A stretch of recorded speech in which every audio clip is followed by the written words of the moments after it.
What really happened with your host, Mike Rivero. You're listening to the Republic Broadcasting Network, where you'll find out what the Fukushima's going on. And aloha, America. Welcome to our show today. It is Thursday, November 17th, 2016. Sure happy it's Thursday. Sure happy it's Thursday. Sure happy it's Thursday. We are, of course, live today, and response to all the questions. We had some unforeseen circumstances that happened yesterday. We weren't able to have the show, but it's all been taken care of, and Mike is in our control room, just heroically manning our control panel and getting everything working for us the way it should. Our phone lines are open, 800-313-9443. Quick little program note for next week. Well, first of all, for tomorrow, the Lady Claire will be joining us in hour number 3. Next week, of course, is Thanksgiving. And our very much overworked and underpaid RBN staff is taking Thanksgiving Day and the Friday off. So we'll have live shows Monday, Tuesday, and Wednesday, and it'll be replays Thursday and Friday. Then we're back live the following Monday at the start of the Christmas shoplifting season.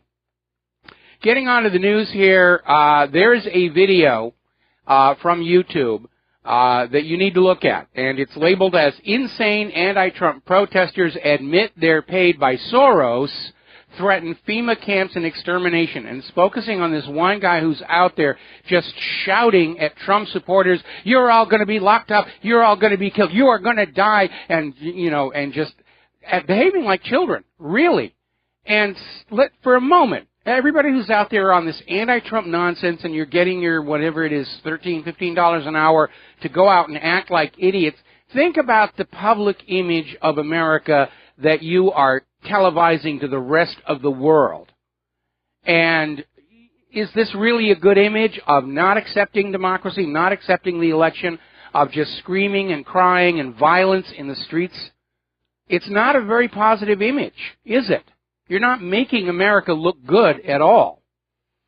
Now, we're getting more information out of the situation in Portland, where the rioting is still going on, which is amazing because Portland and Oregon went for Hillary Clinton. Why are all the protests happening there? Well, because apparently the cops are just standing back and letting it run. And they're starting to talk to the people who've been arrested, these anti-Trump protesters, and they found out 60% of them aren't even from that state. They were bussed in. 2/3 of these people didn't even vote. They couldn't be bothered to go out on election day, but by golly, George Soros waves a little bit of money at them, and they're out there with their signs and saying, oh my goodness, you know, Donald Trump is not my president, waving the Mexican flag and all the rest of that. Apparently down in San Diego, the situation has gotten violent. Police officers are being injured by these anti-Trump protesters. They're blocking the streetcar tracks. And it's amazing. And again, think about the image we are sending to the rest of the world, where America is supposed to be this great nation, this bastion of democracy and human rights, and we're really acting like some third world pit in the eyes of the world. Now, a lot of people are pointing out, this one's over at Zero Hedge, a lot of people are pointing out that Obama, Clinton, and Sanders could stop the riots. All they have to do is get up there and say, guys, let's please not do this. Of course, we know that Obama, Clinton, and Sanders aren't really in charge of the riots. George Soros is. But Clinton and Sanders and Obama are just kind of hanging back and saying, well, let's see where this goes. We might not have lost control of the nation after all. Obama's made a few tepid comments about it and how bad it all is. But certainly Hillary, as the figurehead for all of this, could come on out and say, look, this has gone on too far. I am graciously accepting my defeat, and you should as well. Now, we don't know how gracious she's accepting defeat because, first of all, the story that came on out where she was full-on Hitler in the bunker on election night when she realized she'd lost, and apparently physically assaulted John Podesta to the point where she had to be restrained. Now, she's made her first public appearance since the election, and she looks terrible. We put up one of the photos. It's all over the European press. Bags under the eyes, red eyes, just looking, the eyes aren't tracking. She looks terrible. Looks like she spent the last 8 days in a bottle. Interestingly enough, CNN felt it was necessary to electronically filter the picture and make her look more like her old artificial self Again, it's like they haven't quit campaigning. They're still polishing the image. They're still out there saying, oh, see, Hillary's a wonderful person. And all of this violence in the street, this is all Donald Trump's fault. No, it isn't, because it's Donald Trump supporters who are the victims of the violence. And some of this is staged for the media. There's a guy named Tim Adams, who's an anti-Trump protester, was tackled inside the Ohio Union yesterday, and then decided he was going to drop the charges because he found out Shane Michael Stanton, the guy who tackled him, was actually a Hillary supporter. And they're not sure why they got their signals crossed, but if it was a Hillary supporter, I'm going to put them in jail. But, it's a fellow, if it's a Trump supporter, we're going to put him in jail. But as a fellow Hillary supporter, we're just, we're forgive and forget. We understand these mistakes happen. We're going to do a quick shout out to our on-air affiliates who are just rejoining the network. We're talking about the continuing protest, the continuing attempt by Hillary and George Soros to find some way to subvert the democratic process. And I'm noticing out in the corporate media, they're out there saying, oh, we still have all kinds of uncounted votes in all these states. This could still be reversed. Really? Weren't the votes supposed to all be turned in and counted before the election day? What are they in the back room filling out more ballots to try and re-steal the election they couldn't steal before? It's amazing. Over in New York City on a subway train, man wearing a Donald Trump hat was attacked by one of Hillary's supporters, put in a chokehold. And again, what kind of an image are you sending to the world with all this nonsense? That, by golly, we're going to defy Donald Trump. We're going to make sure America's not seen as great anymore. We're going to give America the image of being thugs and anti-democratic, democratic and tyrannical and thuggishness, and you're going to do what we tell you to do. Boy, remember when the Democrats were demanding Donald Trump graciously accept the results of the election and not challenge the democratic process? And oh boy, look at the hypocrisy out there. Hillary's people are out there saying, well, yes, of course, we wanted Trump to accept the outcome of the election graciously, but we don't have to do that because it wasn't the outcome we bought and paid for. Now, bad news for all the anti-Trump protesters. Remember the other day when I said that in order for a color revolution to work, the general public must be made to believe that those committing the acts of violence are somehow working for the good of the whole nation? That has utterly failed. The general opinion of these thugs is they are thugs. They're out there screaming about, we're going to put you in FEMA camps because you voted for Donald Trump. We're going to have extermination people out there because you voted for Donald Trump. And to nobody's surprise, Donald Trump's approval ratings are going up because of all this nonsense. Every time one of these Hillary Soros thugs goes on out and torches another police car, it only reinforces that we did, in fact, choose the right candidate. I mean, if you look at Hillary's full-on meltdown on election night, this is not a person who should be trusted with the keys to the nuclear weapons. Now, Piers Morgan is coming out with an article, and we're starting to see more and more voices speak up.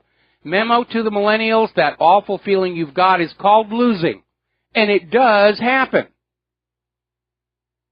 Stop crying. Stop taking personal days off to process what has happened. Stop being snowflakes. And there's a new term that's being applied to them, the buttercups. Oh, the buttercups are blooming in the streets of America, weeping and crying.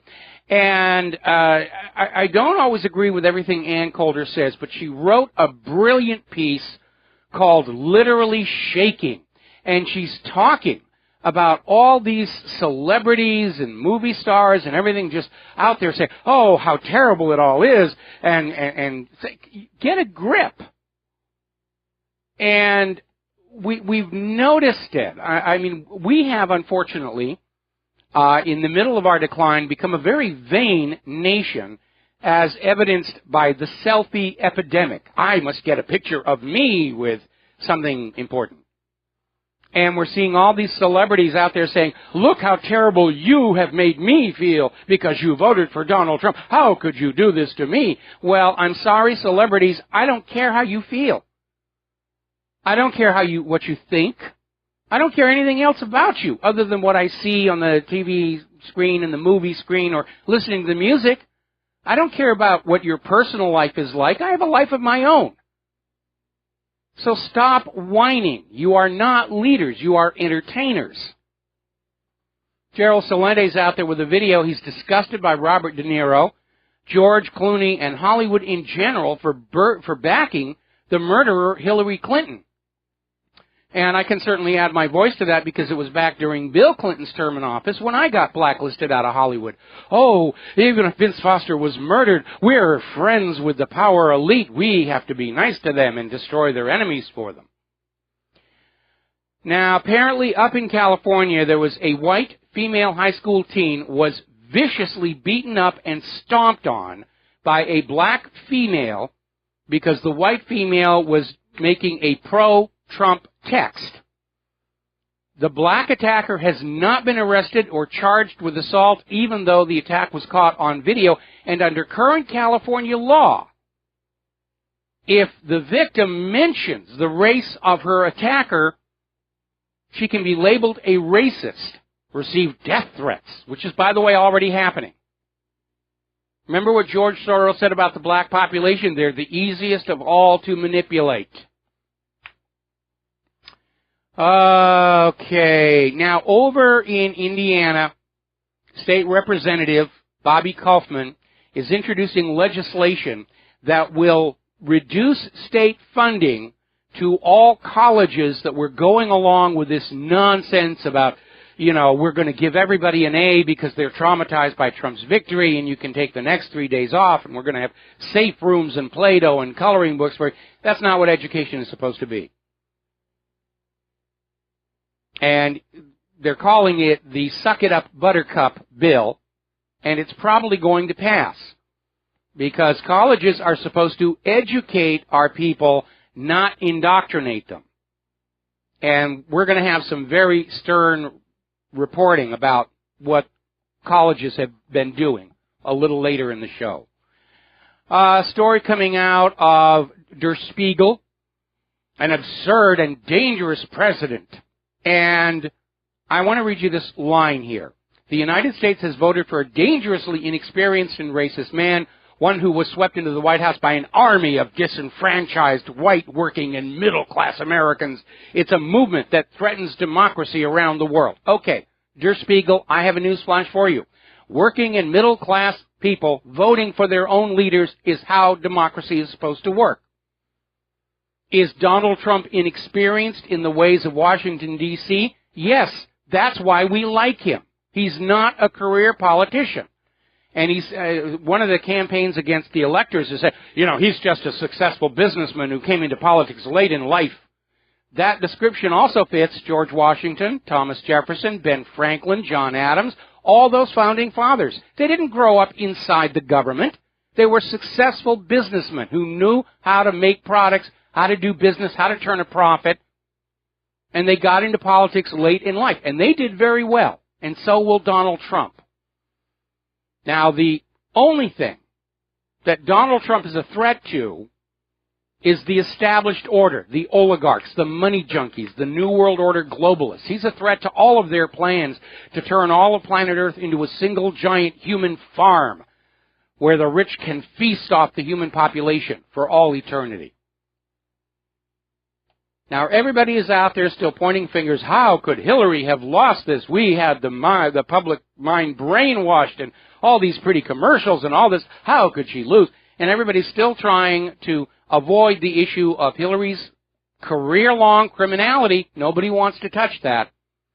But the Democratic leadership, as quoted in the Los Angeles Times, is now admitting that the economy is what sunk Hillary Clinton in large part.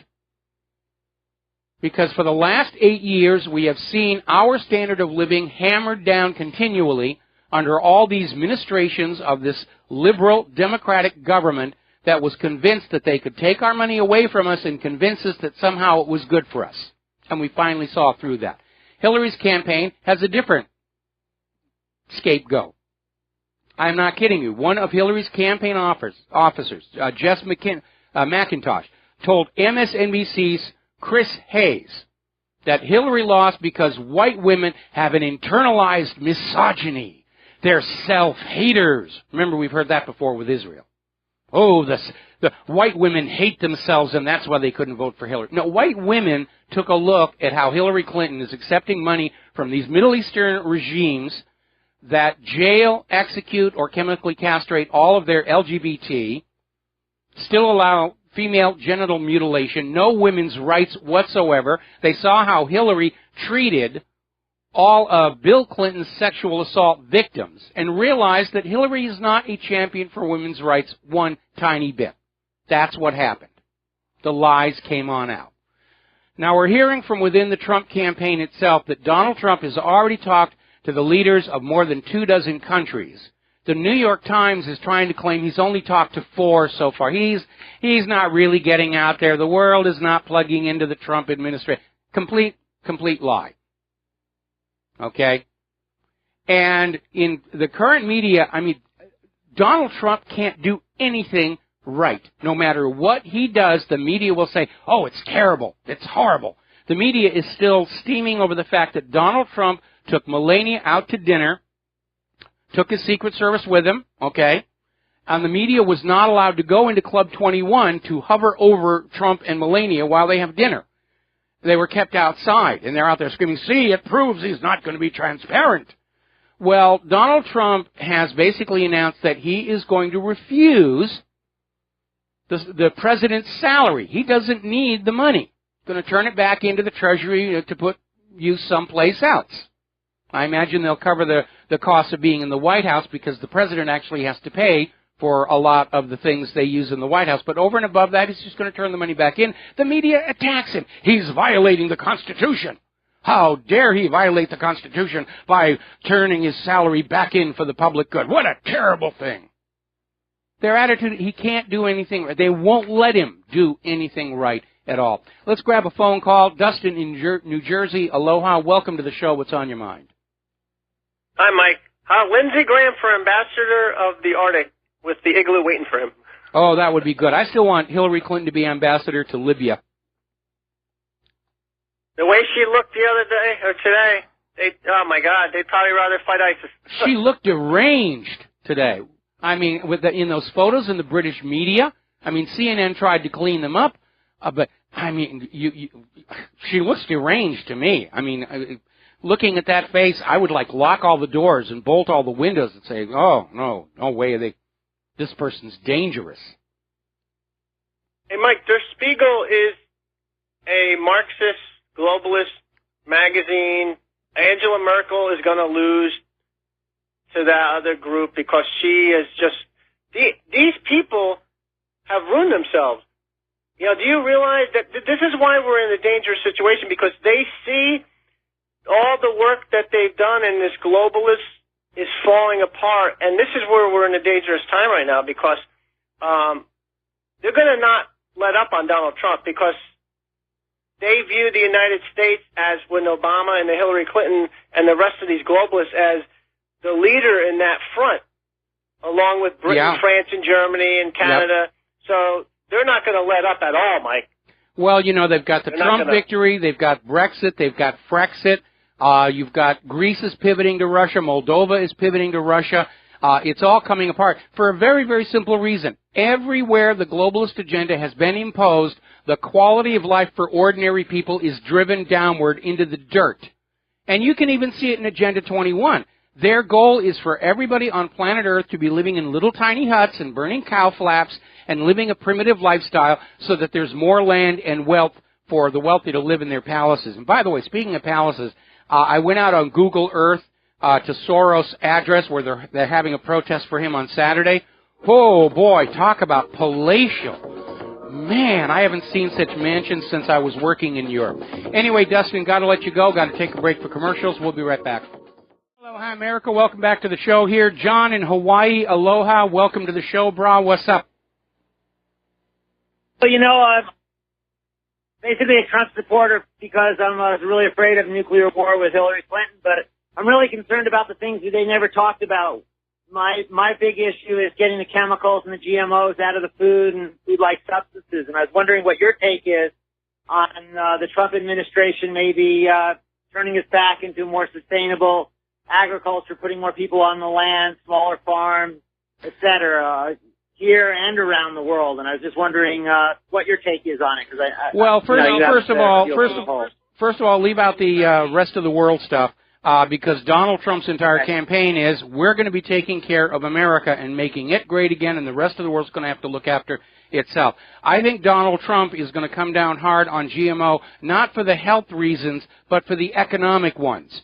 Nobody in the world wants to buy our GMO agricultural produce anymore, and with the collapse of the Trans-Pacific Partnership and the Transatlantic Trade and Investment Partnership, the arm twisting of foreign countries to go ahead and buy our GMO agriculture and not tell their people about it, that is now gone. And so from Trump's point of view, because he's a businessman, and he's going to be saying, why are we not doing a better business with our agricultural exports? And his experts are going to say, because nobody wants our GMO. And Trump is going to say, okay, well then it's time to shut that down and go back to growing the products other countries want to buy to bring that business back. Yeah, and I would like, also, when you talk about economics, it's the economic of organic agriculture have pretty much been proven that small-scale farming, local consumption, builds economies from the ground up and actually improves economies everywhere there is a predominance of organic agriculture. And I was wondering, do you think there'll be a turnaround in the media? What's it going to take to get that message out to people and to start taking responsibility? I'm really concerned about the millennials. Lack of responsibility and inability to do it. Well, you're absolutely right, and we're going to explain why that is here in the very, very near future. At this point, I wouldn't rely on the corporate media to do anything at all but go on being the corporate media. But they're rendering themselves irrelevant. The focus is now on the independent media. There are more and more studies coming on out and saying that independent media did, in fact, dominate the public discussion during this last election. We've got Obama and Merkel out there crying that the Internet is what's getting in the way of their agenda for a new world order, global government, mea maxima culpa, and I take pride in that.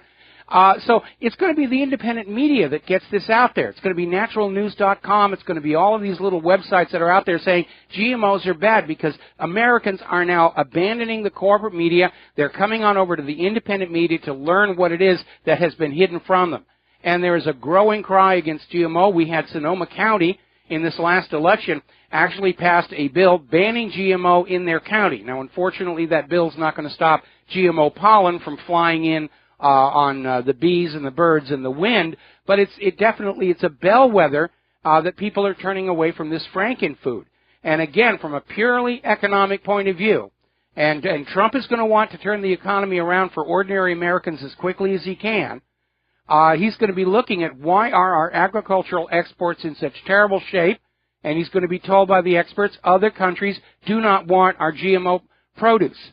China will not accept it. Japan will not accept it. Everybody's going to buy their produce from Russia, which is GMO-free. And Trump is going to say, well, we got to do that too if we're going to stay competitive.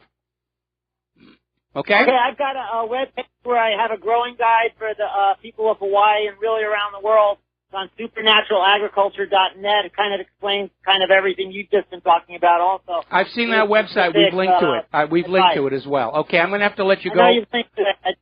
Okay, thanks a lot, Michael. Yeah, I'm sorry. We're going to have to let you go because we're coming up here on a commercial break. And before we get there, real quick, I think this is very telling. Over at frontpagemag.com, they have an article, American Uprising, and they're hitting a point that we all need to realize. This wasn't an election. It was a revolution where the American people got up and stood united in front of the crushing machinery of the oligarchs. They stood up, peacefully, democratically, brought it to a halt. Now we have to hang on to it because the oligarchs want to steal it back. Got to take a break for commercials. We'll be back with more phone calls. And aloha, America. Welcome back to our show here. We're going to go back to the phones for a couple of phone calls. Then we're going to close the lines for a while because I got a lot of news I need to get through here today. Jesse in Ohio, aloha. Welcome to the show. What's on your mind? Hey, Mike. I was thinking what you said about Trump and how he ditched the media going out for steak dinner. We all know that's false. Brian Williams was there.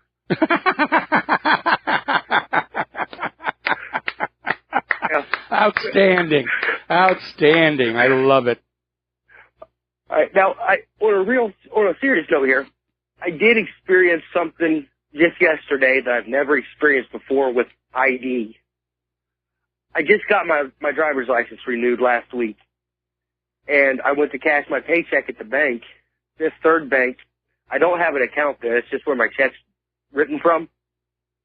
And the lady actually told me at the bank that my ID was too new to use. It wasn't valid enough for the bank. Well, here's the problem. The banks are already starting to war on cash. Apparently, Citibank is now saying they will not accept cash deposits at a large number of their branches. They want you using their little paper certificates and their little plastic cards because then they can make more money off of you.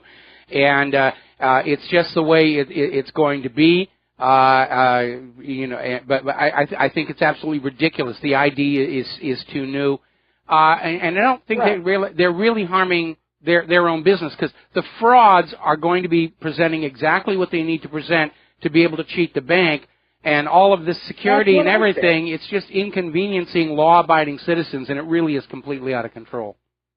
That's exactly what I told her, but she did offer me to start a bank account using that very ID.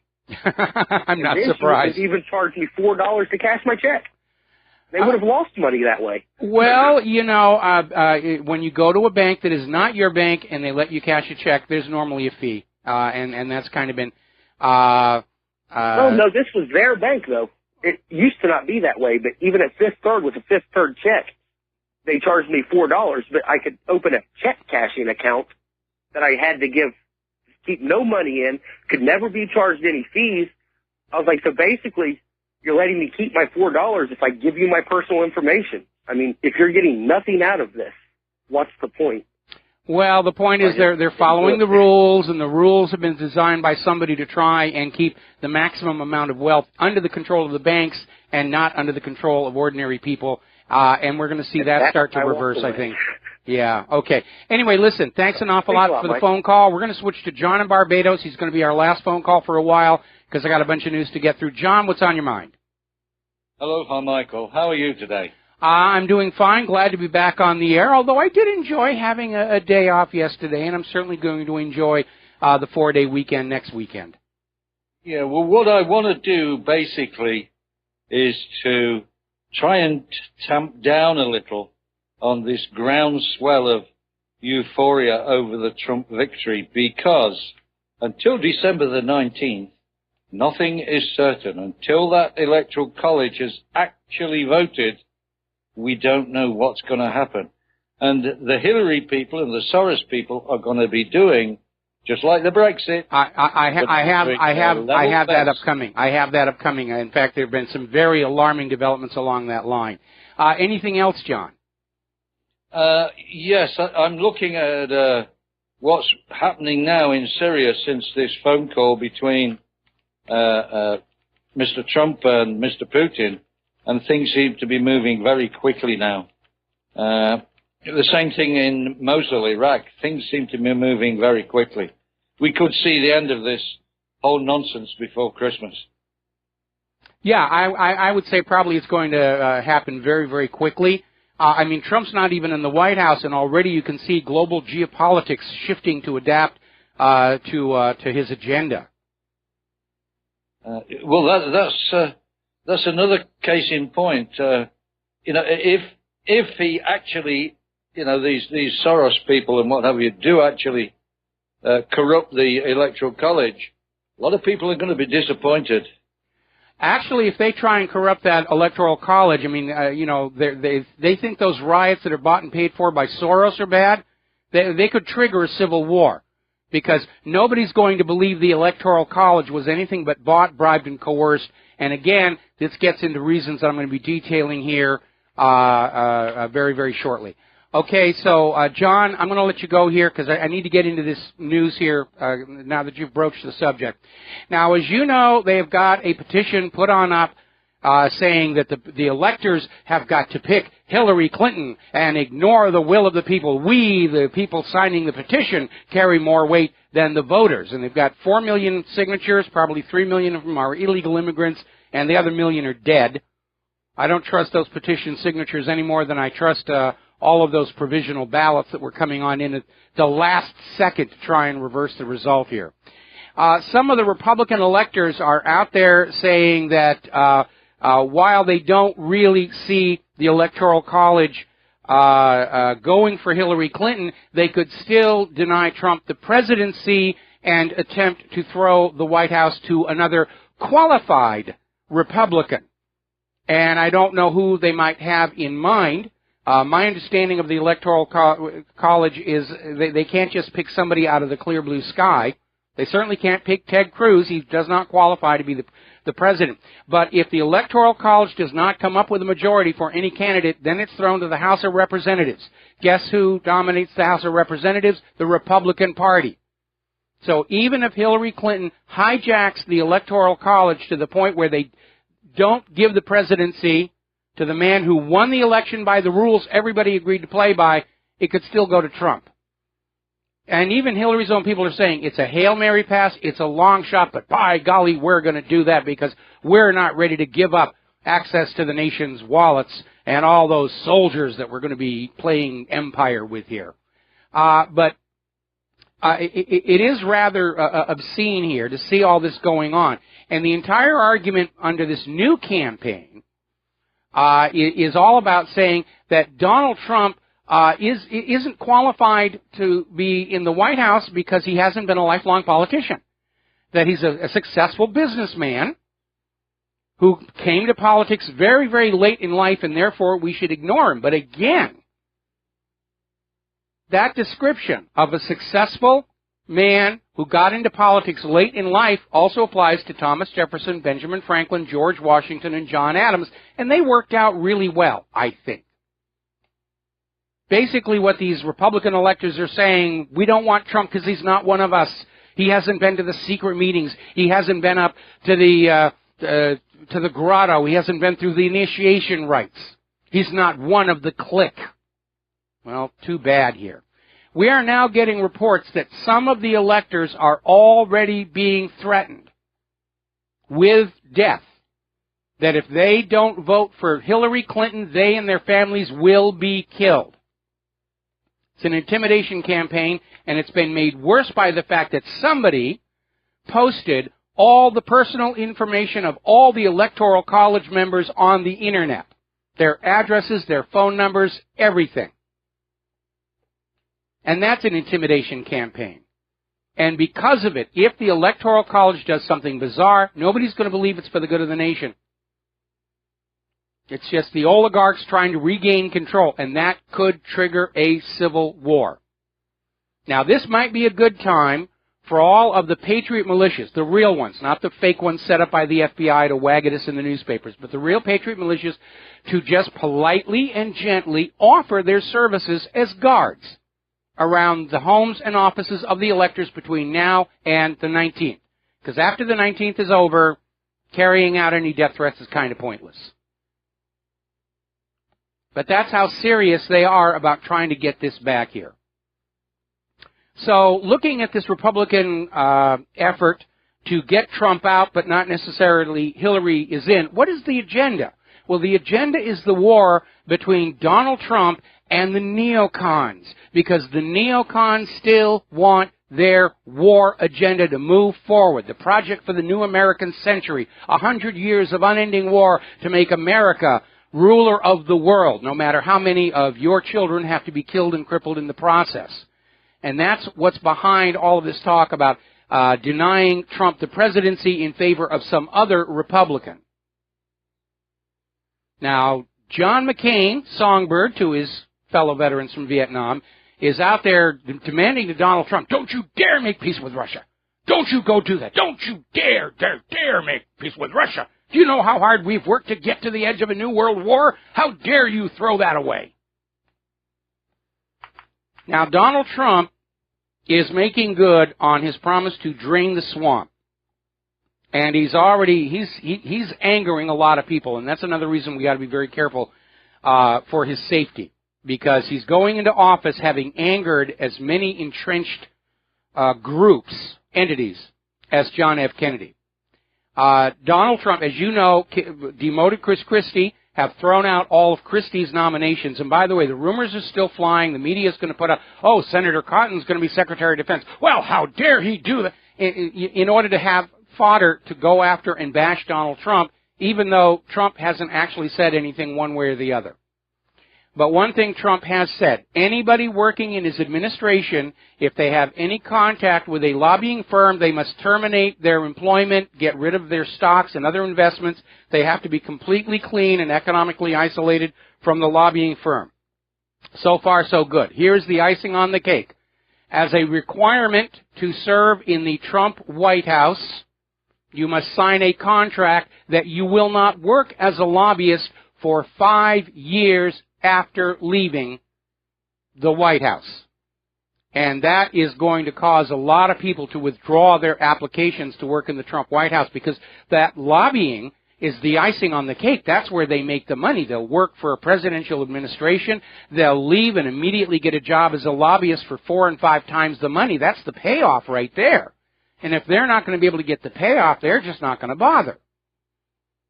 And by the way, if anybody from Trump's organization is listening, I am not connected with any lobbying firm and really have no interest in working for one.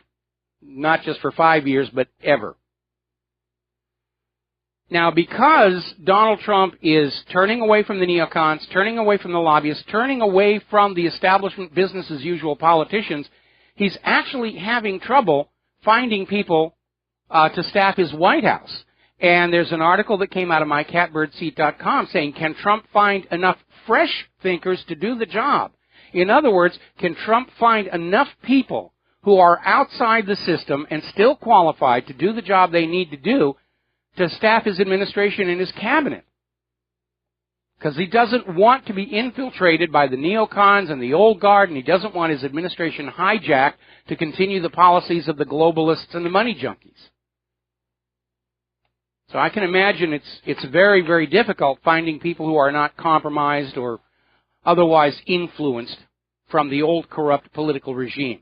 Now, here is where the news is getting really good. Now that Hillary Clinton, at least as far as we are aware right now, is not going to be the president, the investigations into her crimes are not only moving forward, they are becoming more public. The investigators are no longer afraid of retaliation by a future President Hillary Clinton. So Chaffetz is out there, and it was on an interview in Fox News, literally came out and said, regarding her private email server, this is the largest breach of security, perhaps, in the history of the State Department.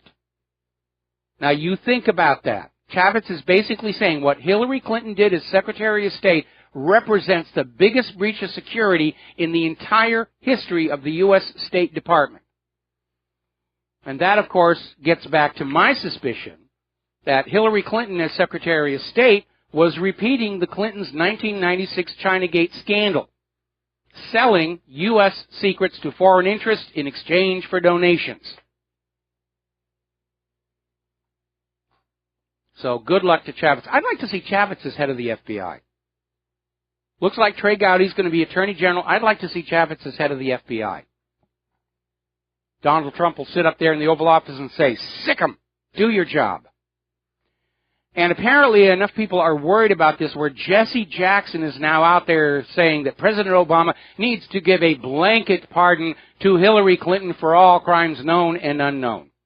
Well, first of all, politics is perception. If Obama gives a blanket pardon to Hillary and her people, it will be seen by the public as confirmation. Crimes were being committed, and worse, they are being covered up. And remember what Richard Nixon said, it's not the crimes that do you in, it is that cover-up. The American people, on a gut level, resent a cover-up. Now, Hillary's minions are already all over the net saying, yes, the Constitution allows Obama to pardon Hillary for crimes he does not even know about. No, that is not true. If you read the Constitution, it says the president has the authority to commute sentences and issue pardons with an exception, that of impeachment. Now, impeachment applies to not just the president, but to the vice president, Supreme Court judges, members of Congress. All civil officers can be impeached by the Congress, and the Constitution specifically says the president may not issue a pardon in case of impeachment. Implicit in that exception is that the president knows what crimes he is issuing a pardon for. So that's not going to work. And I don't think Obama, who is already on his final world polish his legacy tour, is going to want that blanket pardon on his legacy. There's no way to make that look like it's good or just or fair or in any way beneficial to the nation. Now, a lot of people are out there talking about how Donald Trump is not going to be able to do much of anything anyway because the Congress is still all mostly old guard. It turns out there actually was a law passed in 1996 called the Congressional Review Act. And it was actually promoted by Newt Gingrich, then the House Speaker. And it basically allows Congress to review and override major regulations enacted by the federal agencies. In other words, using this law, Donald Trump and the Congress can go on in and start to undo this Gordian knot of federal regulations that have been lorded over us by all these out-of-control government agencies. All right, we're coming up here on another commercial break. When we come on back, more news about election fraud, politics, corruption. It's a very intense time. I was hoping we were all going to be through this after the election, but apparently not. We'll be right back. And aloha, America. Welcome back to the show. And there's a very interesting video on the front page of whatreallyhappened.com. And it's a video interview of a poll worker in West Covina, California. And West Covina I know very, very well. It's where I spent my high school years.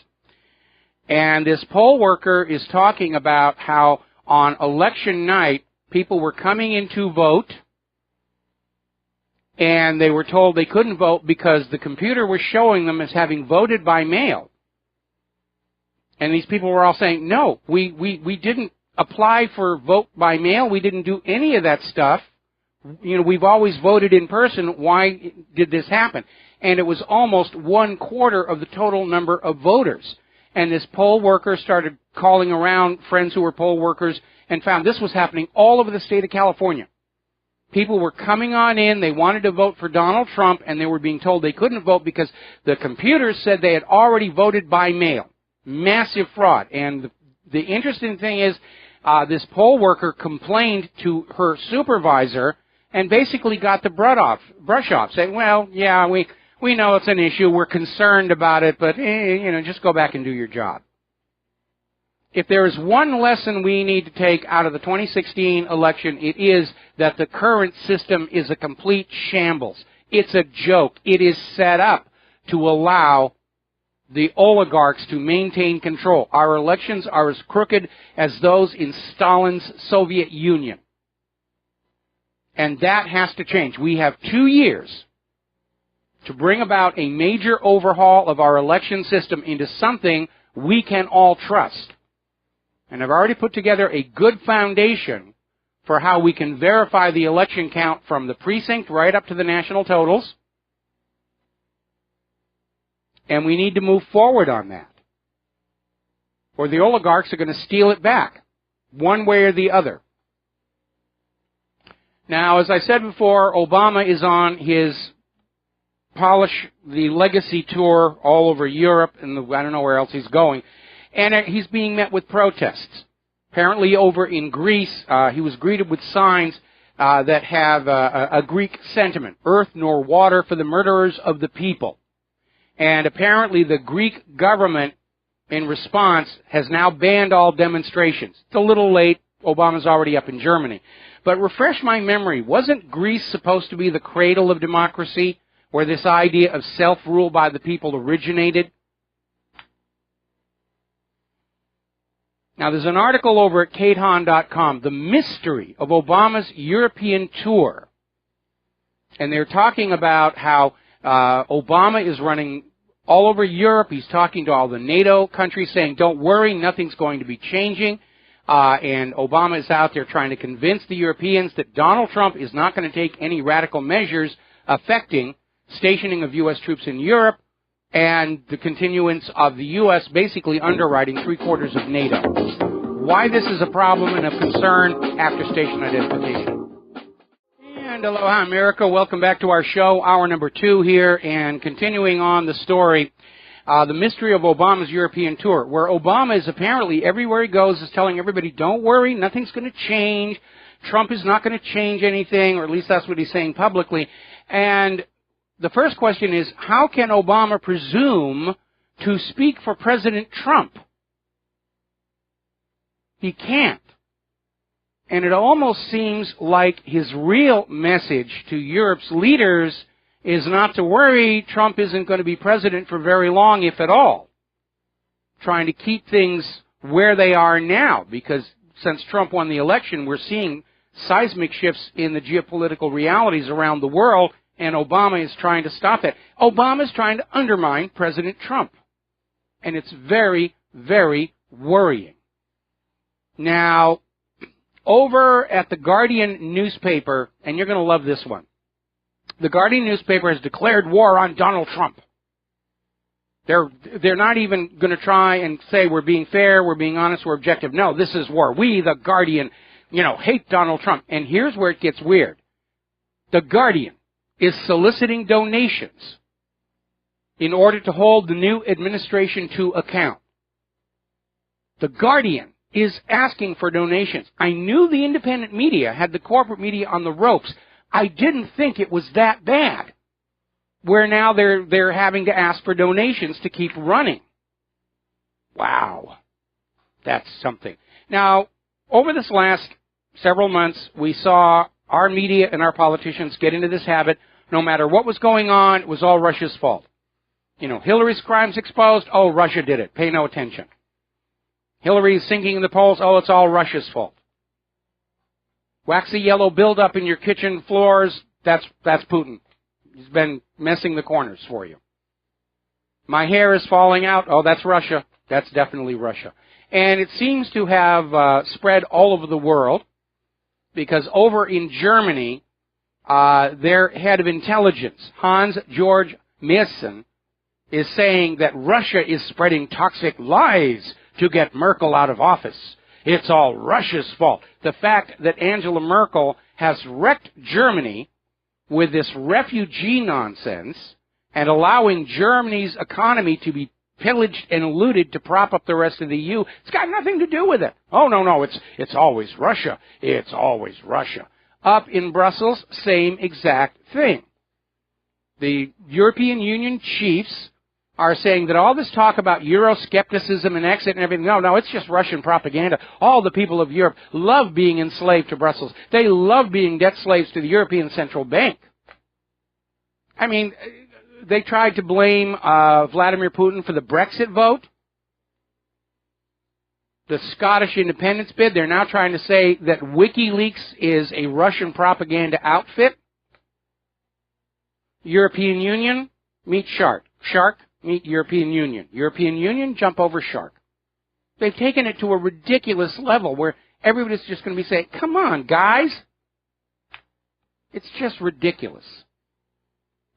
Now, over in France, it looks like Marine Le Pen stands a good shot of winning the presidency, because the people of France are also fed up with all this political correctness and, Charlie Hebdo insulting Muslims is free speech. But anybody questioning Israel is an anti-Semite. And Marine Le Pen is also saying if she wins the presidency, she is going to boost cooperation and friendly relations with Russia. The world is fed up with U.S. hegemonic domination, military, economic, and otherwise. And let's be honest, a Le Pen victory will just pour more salt into Hillary's wounds. This, I think, is a good thing. Also, Marine Le Pen was being interviewed by a BBC reporter who was trying to attack her, and she put this guy in his place. Not going to put up with any more of the nonsense. And I think one of the other aspects that we are seeing out of Trump's election victory, it's shown the world that the corporate media are no longer the penultimate kingmakers or queenmakers. And I think we're going to see a lot more leaders willing to stand up to the corporate media and say, you're full of nonsense, and what you're saying is propaganda and lies. And I think that's a healthy thing. Meanwhile, over in Russia, the drain the swamp agenda is running full tilt. They're calling it Putin's purge, where supposedly too big to arrest, too big to jail, too high to touch ministers are being arrested for corruption. And it started with Alexei Ulyakov and has now spread to several other ministers who are being sacked for corruption. So remember what I said, I think about 2 years ago. This push for a global government is setting the stage for a global revolution against all the oligarchs and corrupt in all the countries. If I had investment capital, I'd be investing in tar, feathers, ropes, rails, and guillotines with like 20 holes, so there's no waiting. We're going to take a moment here to do a shout-out to our on-air affiliates who are rejoining our network. We're still talking about politics. We're still not taking phone calls at this time because I got some news I need to get through. We'll probably open up the phone lines in hour number 3. Now, the European Union is getting in a huff, saying Italy is at risk of breaking the budget rules. And the European Commission is saying draft budgets from Italy and 7 other Eurozone countries risk breaking the EU rules. And this is setting the stage for a confrontation with Prime Minister Matteo Renzi ahead of Italy's referendum to possibly leave the European Union. Now, what are these EU rules that all these nations are in danger of breaking? Well, it's basically a rule that says work your people to death and give us all the money. Every place that globalism has been imposed has seen the living standards of ordinary people driven down into the dirt. The people behind the globalism movement, they're doing really well. They're making huge amounts of money off of this thing. Now then, down in Israel, little bit of a diplomatic faux pas. The Israeli agriculture minister made a present of a $50,000 dual-usage drone to Russia's prime minister. He'd come on down, he'd flown the thing, he said, this is really cool, and Israel said, well, here, have one, to have fun. The only problem is the drone contains confidential U.S. technology, and that technology is used by Israel under license and may not be transferred to a third party without permission. But then Israel has been habitually careless about handing U.S. secrets to other nations. Remember when Jonathan Pollard was stealing all of his secrets and giving them or selling them to Israel, and then Israel turned around and traded them to the Soviet Union in exchange for increased emigration quotas for Jews who wanted to go to Israel. Now, the secrets involved were those regarding nuclear warfare, targeting strategies, methodologies, and so forth. Had the U.S. and the Soviet Union gone to nuclear war at that time, the U.S. would have lost. That is the scale of Jonathan Pollard's treason. And, of course, he's a big hero in Israel. Oh, yes, he's a big hero. They've named streets after him, and they're just waiting for the day he'll be allowed to return to Israel to a hero's welcome. Now, apparently, an unknown drone flew over the Golan Heights on Sunday. Now, technically, the Golan Heights is still Syrian territory under Israeli control, although Israel's now making noises to simply annex it because of all that wonderful oil and gas they just found that are under there. They're already selling off licenses to develop it. Yes, it's worth something. We're going to steal it. Get used to it. So this drone comes on in from Syria, just flying around, and Israel tried to shoot it down with 3 missiles, 2 Patriot missiles and an air-to-air missile fired from an Israeli fighter, and they still couldn't hit it. Now, you, of course, paid for all those Patriot missiles, probably for the one fired from the Israeli fighter as well. But it tells us that somebody somewhere has come up with a drone that cannot be targeted by the current system. So what's going to happen next? Israel's going to come to the United States and say, we need another few $1 billion to come up with a better missile that will take these drones down. Now, turning to the economy, a couple of things are happening right now. The dry bulk shipping numbers, the Baltic Dry Index, are way, way, way down. And this is supposed to be the time of the year when stores are stocking up on what they're hoping you're going to buy during the Christmas holiday shopping flog, which is really what it is. You will buy this stuff and give it to your friends and family. Apparently, 8,000 tons of paper gold has been dumped on the market. Ever since Trump's election, or yes, the stock market took a major dip during the election, and everybody said, see, Trump is going to be bad for the economy, and now it's back up in record territory. But at the same time, while Treasury bonds are taking a hit, the stock market and metals are going up. What happens every time metals go up? People sell their stocks, they close their savings accounts, they buy gold coins. So, of course, 8,000 tons of paper gold dumped on the market with absolutely no guarantee that any of these paper contracts can ever be fulfilled. We know that the paper gold market is over-leveraged hundreds to one. That means for every 1 ounce of real physical deliverable gold, there are a couple of hundred of paper ounces out there being traded as if they're real money. And when there is a gold run, and it's only a matter of time, you're going to see that whole thing come apart. And all those people with those paper gold contracts, that's all they're going to be left with. Pretty piece of paper. We'll frame it, put it on the wall about the time we imagined we had 5,000 ounces of gold for our retirement. Now, Obama has gone on a spending spree. Part of it's tied in with his legacy polishing tour, and it's now estimated that Obama will have increased our national debt by $2.4 trillion this year by the time he leaves office. And he's out there giving money to all these foreign governments for all these various projects in the hope that they'll put his face on the postage stamps and they'll build statues to him and all the rest of that stuff. Just complete nonsense. Turning to the world of immigration, apparently a migrant camp in Greece has been set on fire by a mob of the Greek people who attacked the migrant camp using fireworks as incendiary devices. What is really amazing is that somewhere, George Soros, Angela Merkel, all these people living in their little safe spaces, playing with their coloring books and their Play-Doh, actually thought they were going to blend all these cultures together and everybody was just going to forget their identity, their history, their culture, their own beliefs, sit around the campfire holding hands and singing Kumbaya. And anybody who really understands human psychology would have said, this is not going to work. But again, it is a founding principle of liberalism that you can re-engineer the human mind by changing the environment around it. And it is a fraud. It's based on a fraud. Margaret Mead's book, Coming of Age in Samoa, which claimed that Samoan teenagers did not go through the angst of adolescence because of the way their culture was set up, was a fraud. The government of Samoa has come on out and said it was a fraud.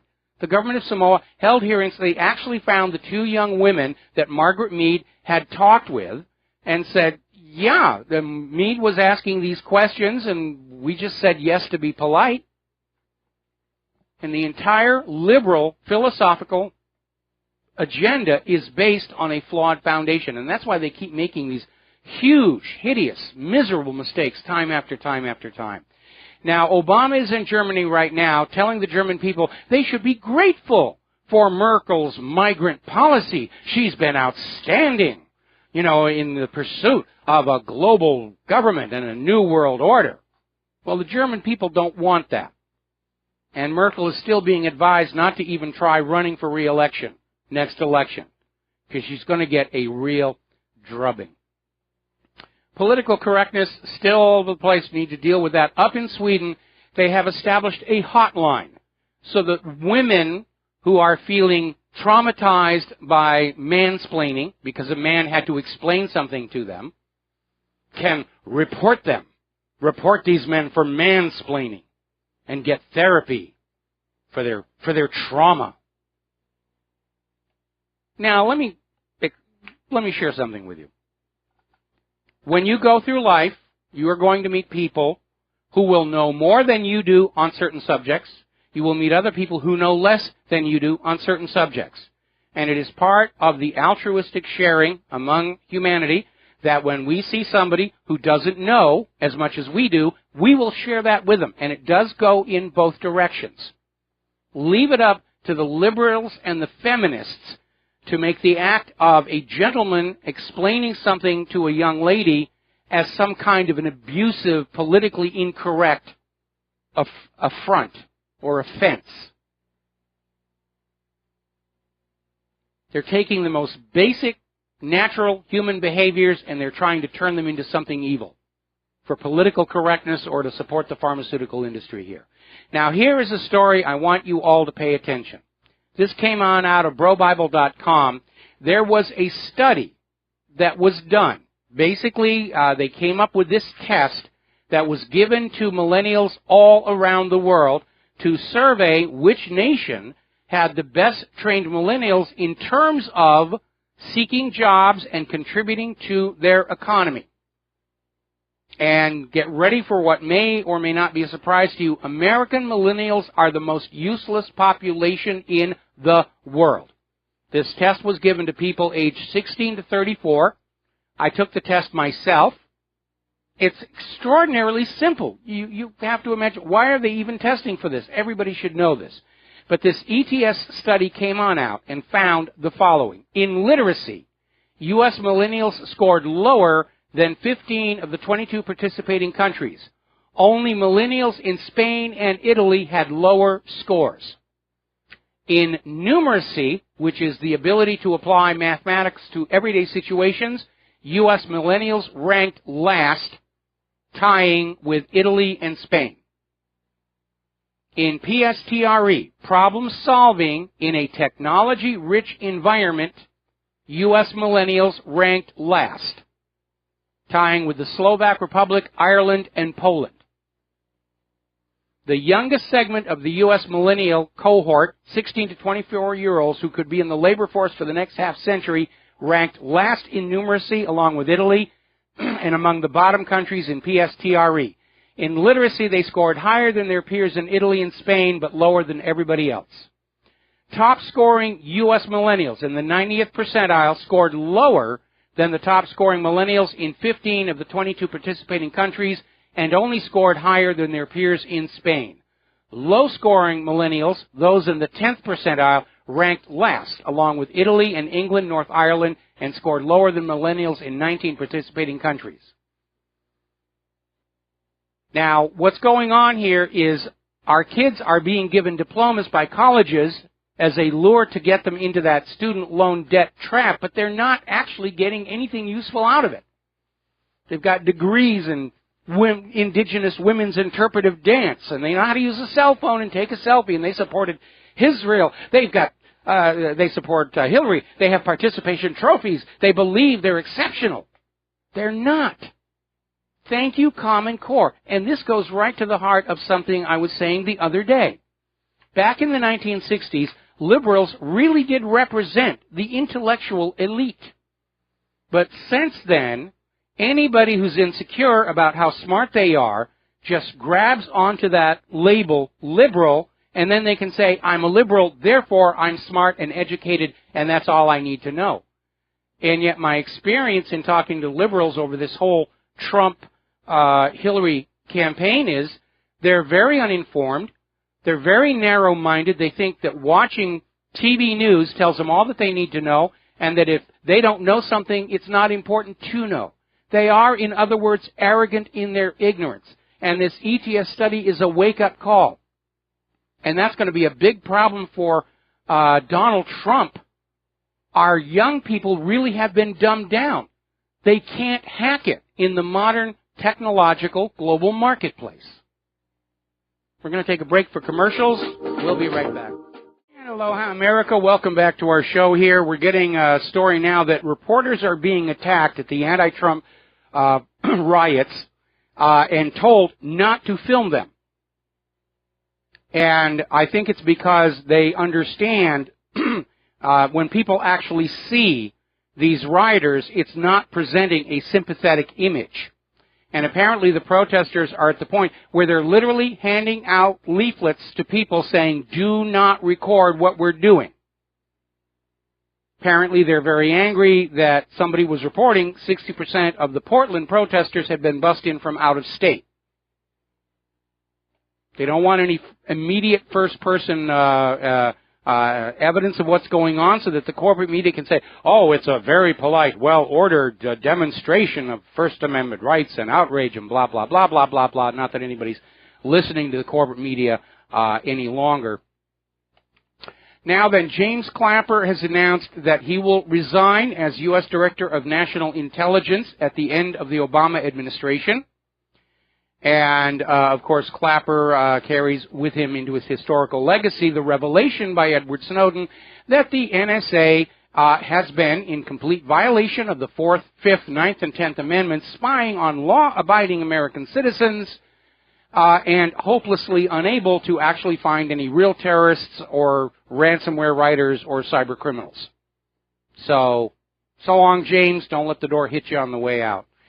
Now, as you know, the corporate media has really had it with that uppity independent media. How dare they come on in and point out where we're lying and propagandizing? Don't they understand we have to make a living?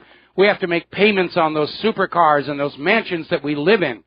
And the only way we can make that money is to whore ourselves to the money junkies and corporations. How dare they interfere with that?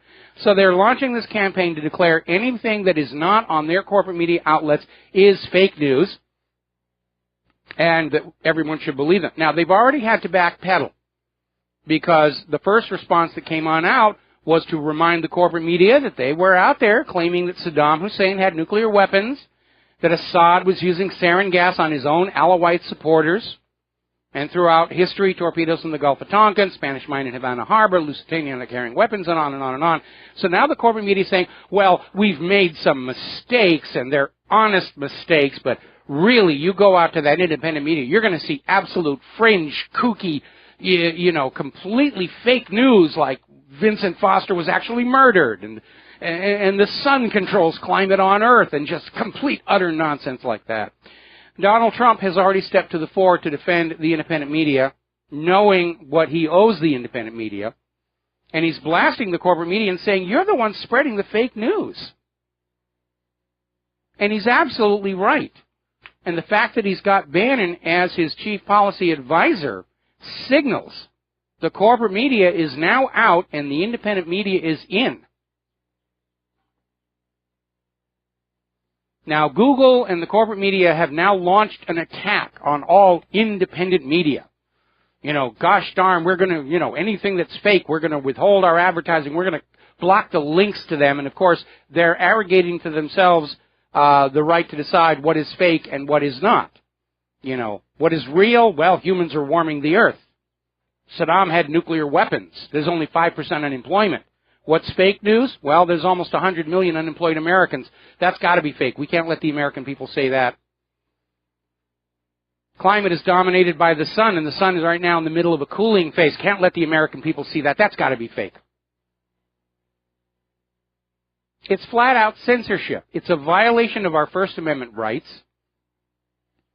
And I would like to send a message to my fellows within the independent media urging caution, because what we're going to see right now is a concentrated effort to plant stories in the independent media that can be discredited to embarrass us, or worse, lure us into making a comment or statement for which we could be sued and held up for public ridicule. We have to be even more professional than the professional journalists in how we conduct our websites and our radio shows. We must be careful. There literally is a war on right now over who's going to be controlling the minds of America. The corporate media is a little late to realizing they lost. And now they're trying to figure out how they can get it back, because they don't want to give up those $1 million paychecks anymore. We're going to take a break for commercials. We'll be right back. Hi, America. Welcome back to the show. We're going to go ahead and grab a phone call. Mateus in Canada. Aloha. What's on your mind today? Hey, Michael. Connection sounds bad on my end.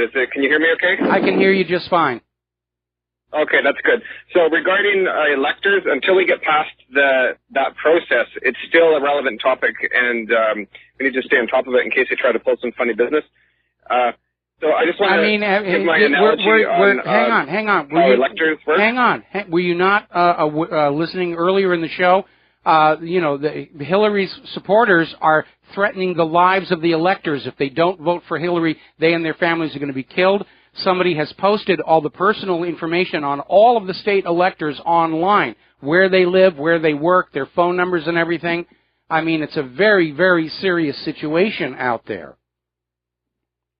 Wow, I'm sorry I didn't catch it earlier. That's incredible. Okay, so my analogy here, if you have 50 lemons and you have a game of who can get the most lemon juice, that would be a popular vote game, right? That would have different rules. If the rules were who can squeeze 51% of the juice out of each lemon, it's a totally different game. So, for example, if you're going for a popular vote, then if you squeeze the lemon and you get 49% out pretty easily, you're not gonna stick around worrying about a couple more drops that are hard to get 51%. Yeah, that's a valid point to make. That's the easy one. That's a valid point to make, and we made it in the little graphic that we had at the top of our website for a while, which a lot of people have been writing in and asking for copies. In all of these states, once Donald Trump had a majority, he quit campaigning. He wasn't going to waste any more time or any more money there because he had the state's electors. That's the way the game is played. If it had been a popular vote, Trump would have changed his campaign strategy. He would have focused on the states with the largest population densities, and he still would have won. But here is the problem. Donald Trump won by the rules that everybody agreed to play by going on in, and now that he has won, Hillary and George Soros and all the buttercups and the snowflakes want the rules changed so that they can have the outcome they want. And this is what you get when you have a society that gives out participation trophies. Everybody thinks that if they just scream and cry enough that they'll be declared a winner. Well, I'm sorry. This is at the schoolyard. This is national politics and the future of the war agenda. And they are coming across as crybabies, and I guess that's why now they're threatening reporters not to videotape the protests anymore, so the protests can be described as whatever corporate media sees fit to describe them as. Right. Now, imagine you're Trump's campaign. You're in enemy territory. You've got 49% of the popular vote. It's really hard to get any more. The votes are really hard to get. They're expensive. They take lots of time. But you're going to stay there because you need that 51%. So the votes cost 3 times as much each. They take 3 times the time, but you're sticking. Okay, I think Mateus, you've made your point. You've made your point. Okay, and we're going to switch over now to Terry in Oregon. Aloha. Welcome to the show. What's on your mind? Hey, Mike, you remember when Bob Dornan ran? He was a representative down in Orange County, and he ran against Loretta Sanchez. Yes. It was then 15 years ago, I guess. And all of a sudden, Loretta Sanchez won, and nobody could figure it out because the odds were so much in favor of Bob Dornan. And then he accepted it, gave a speech, and then she took over. And then years later, they found out there's no question that all these people that voted were illegals. And then, I mean, both sides agree. Everybody agreed that that's what happened after a number of years. And yet we had Hillary's people, we had Hillary's lawyers all over the country trying to strike down voter ID laws everywhere, saying, oh, it's racist to not let illegal immigrants vote in U.S. elections. And again, the current estimate is from votefraud.org, 3 million non-citizens voted in this election. You have to subtract that number from Hillary's popular vote before you start screaming that she won the popular vote. You also need to subtract the 1.2 million dead voters. And we have no idea how many of those computerized machines were stealing votes from Donald Trump and giving them to Hillary Clinton. She tried to steal this election. The way she stole the nomination, she came up short, and now she and her people are just throwing tantrums and rolling around and screaming and trying to find some way that they can cling to power. And if they play some kind of game with the Electoral College, or if they assassinate Donald Trump, it could trigger a civil war. And I know whose side I'm going to be on if that happens. I'll be on your side, Mike. Thank you. But when I was in the 1940s, when I started grade school, my mother had to take my birth certificate to get me in the school. She had to prove that I was her son and she was a citizen of the United States. Now, today we don't have to do any of that because it's discriminatory. You know, what's weird is these illegals and refugees can come on in and get all the goodies, but the last time Claire and I had to renew our driver's licenses, we got in just a few days before the rules changed, where to get a driver's license in the state of Hawaii to conform with the Real ID Act, we had to have our birth certificate, our original Social Security card. We had to have all this stuff here. They're actually making it hard for legal American citizens to prove that they're citizens, but the illegal immigrants and the refugees come on in and it's just handed to them. It's completely bonkers. Well, that's what happened to me in South Dakota. I had to bring all that stuff in to get my license renewed, and they put a gold star on there.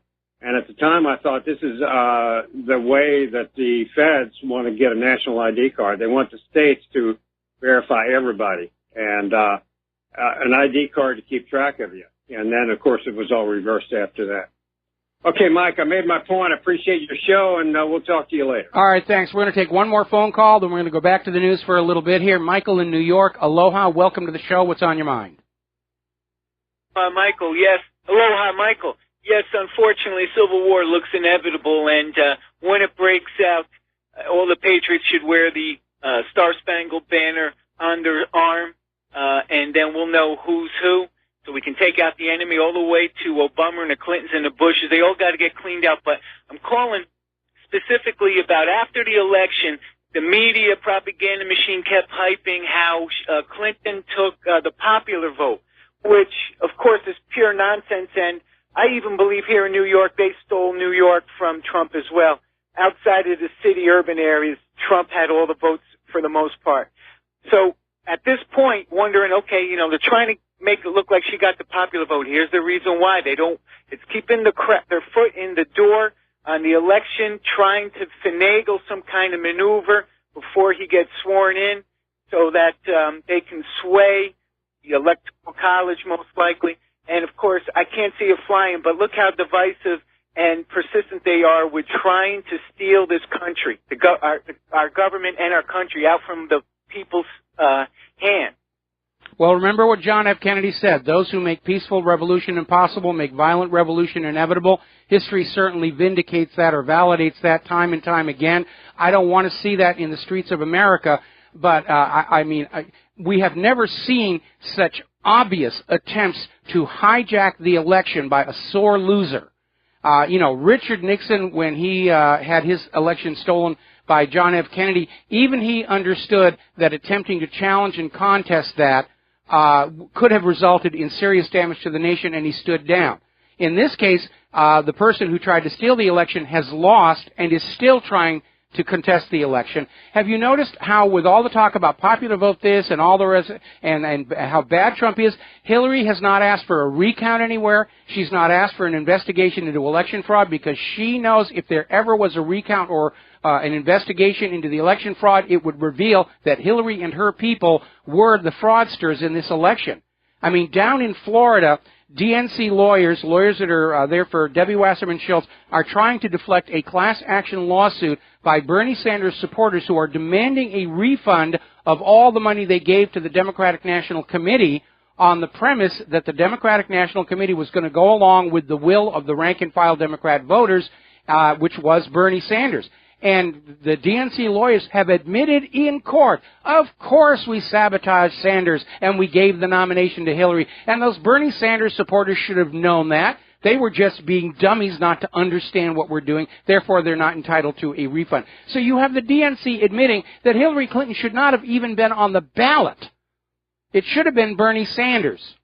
And the fraud is continuing. And what they can't cheat, they're going to try and steal through violence and thuggery. I mean, again, go back and look at that video of one of these Trump protesters screaming about how anybody who supported Trump is going to wind up in a FEMA camp and we're all going to be exterminated.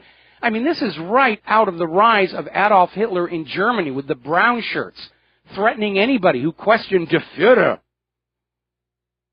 Exactly. That's the exact correlation that I would use all the time. Brown shirt, all the way activity. And last real quick, you know what's hilarious and I'm surprised, these babies, when you have a local school vote for your budget, and if it doesn't pass, what do? They tell you got to vote again, right? It's that pathetic. It's that outrageous. Well, we don't accept that. We're going to vote on it again until it passes. You think these whining baby wussies would have, through the propaganda media, would have tried that one on us nationally? Of course, it wouldn't fly. But they're so pathetic. I was surprised they didn't even try. Oh, we got to do the election over. Well, let's vote again. They might be trying to build a case to have the election all over again. They're already over in Great Britain. They're trying to do that, saying, well, we don't like the way the Brexit vote came out. We should have another election and give our vote stealers another try to swing it the way we want to have it. There you go. Yeah, it really is. It's very, very dangerous. These people are just caught up. They're true believers. They think they're intellectual elites because they call themselves liberals, and yet that test of the millennials and their ability to actually do useful work tells us the dumbing down of Americans has succeeded. We have a population of morons who are convinced they're intellectually superior. Common Core morons. Yes. The government brainwashing school system, Michael, that's for sure. And there you go. What you just cited proves my point. They will try to make us redo the election because it didn't go their way. And what we're dealing with is a global United Nations, one world government system hell-bent on subjecting us, and they will not drop it. They will not go away now that Trump has been elected by the American people. They will not go away, and hence, no question about it, they will cause enough chaos and strife internally within our country to provoke probably a civil war. You know, I always joke all the time about guillotines and, you know, one with 20 holes, no waiting and everything. It could actually come to that. It could actually come to that where the oligarchs and the money junkies are so absolutely convinced of what they believe, their minds can't be changed, and it could come to that. I don't want to see it, but it is a real possibility. Michael, we're going to let you go. I'm going to take one more phone call, then we're going to do some news for a while. Sir. Thank you. Kyle in Pennsylvania. Aloha, Kyle. What's on your mind? Hey, Mike. Well, I wanted to talk about Trump's qualifications for president. Now, as far as I know, he's over 35 years old. He is an American citizen. Born inside this country. America. Yep. I think that about covers it, right? Yeah, that's all the Constitution says you have to be President of the United States of America. Somebody wrote in and reminded me that Ronald Reagan wasn't a career politician either, although he was governor of California before he was president. And again, go back to the Founding Fathers. None of those people were career, lifelong politicians. In fact, the government they set up was designed to not have a permanent ruling class of career politicians. Serving in the government was a part-time honorary position, and the rest of the time you were supposed to go on back and support yourself with whatever it was you did in your day job. Furthermore, I think the president speaks to the fundamental values of America, that we are not separate from our government, that there are no ruling oligarchies, there are no bloodlines, there are no, you have to be from this particular, pedigree to be a ruler. Any man who meets the qualifications of being over 35 years old and being a U.S. citizen born in America, you can be president. And I think that's a great message that people need to embrace. You are right. That is a very, very good message. Go back to the Constitution and see if Donald Trump is qualified to be president. He's certainly far more qualified than Ted Cruz ever was. Yes, he meets the qualifications. Over 35, American citizen, born in this country. He's qualified to be the president of the United States of America under that Constitution. Anybody who says otherwise is being unconstitutional. Okay? I know it's strange in this country. I think it's strange in this country that for the past 20 years we've had Bushes and Clinton and an Obama thrown in there. But no, we don't have a royal family. Anybody can be president who meets those Well, they were trying to establish two royal families, a ruling duocracy. The plan was to pass the White House off from Bush to Clinton to Clinton to Bush to Bush to Clinton. Obama got inside on them because Hillary didn't really have the legs to win in 2008, or she didn't have her election stealing machinery as firmly in place as she did this time.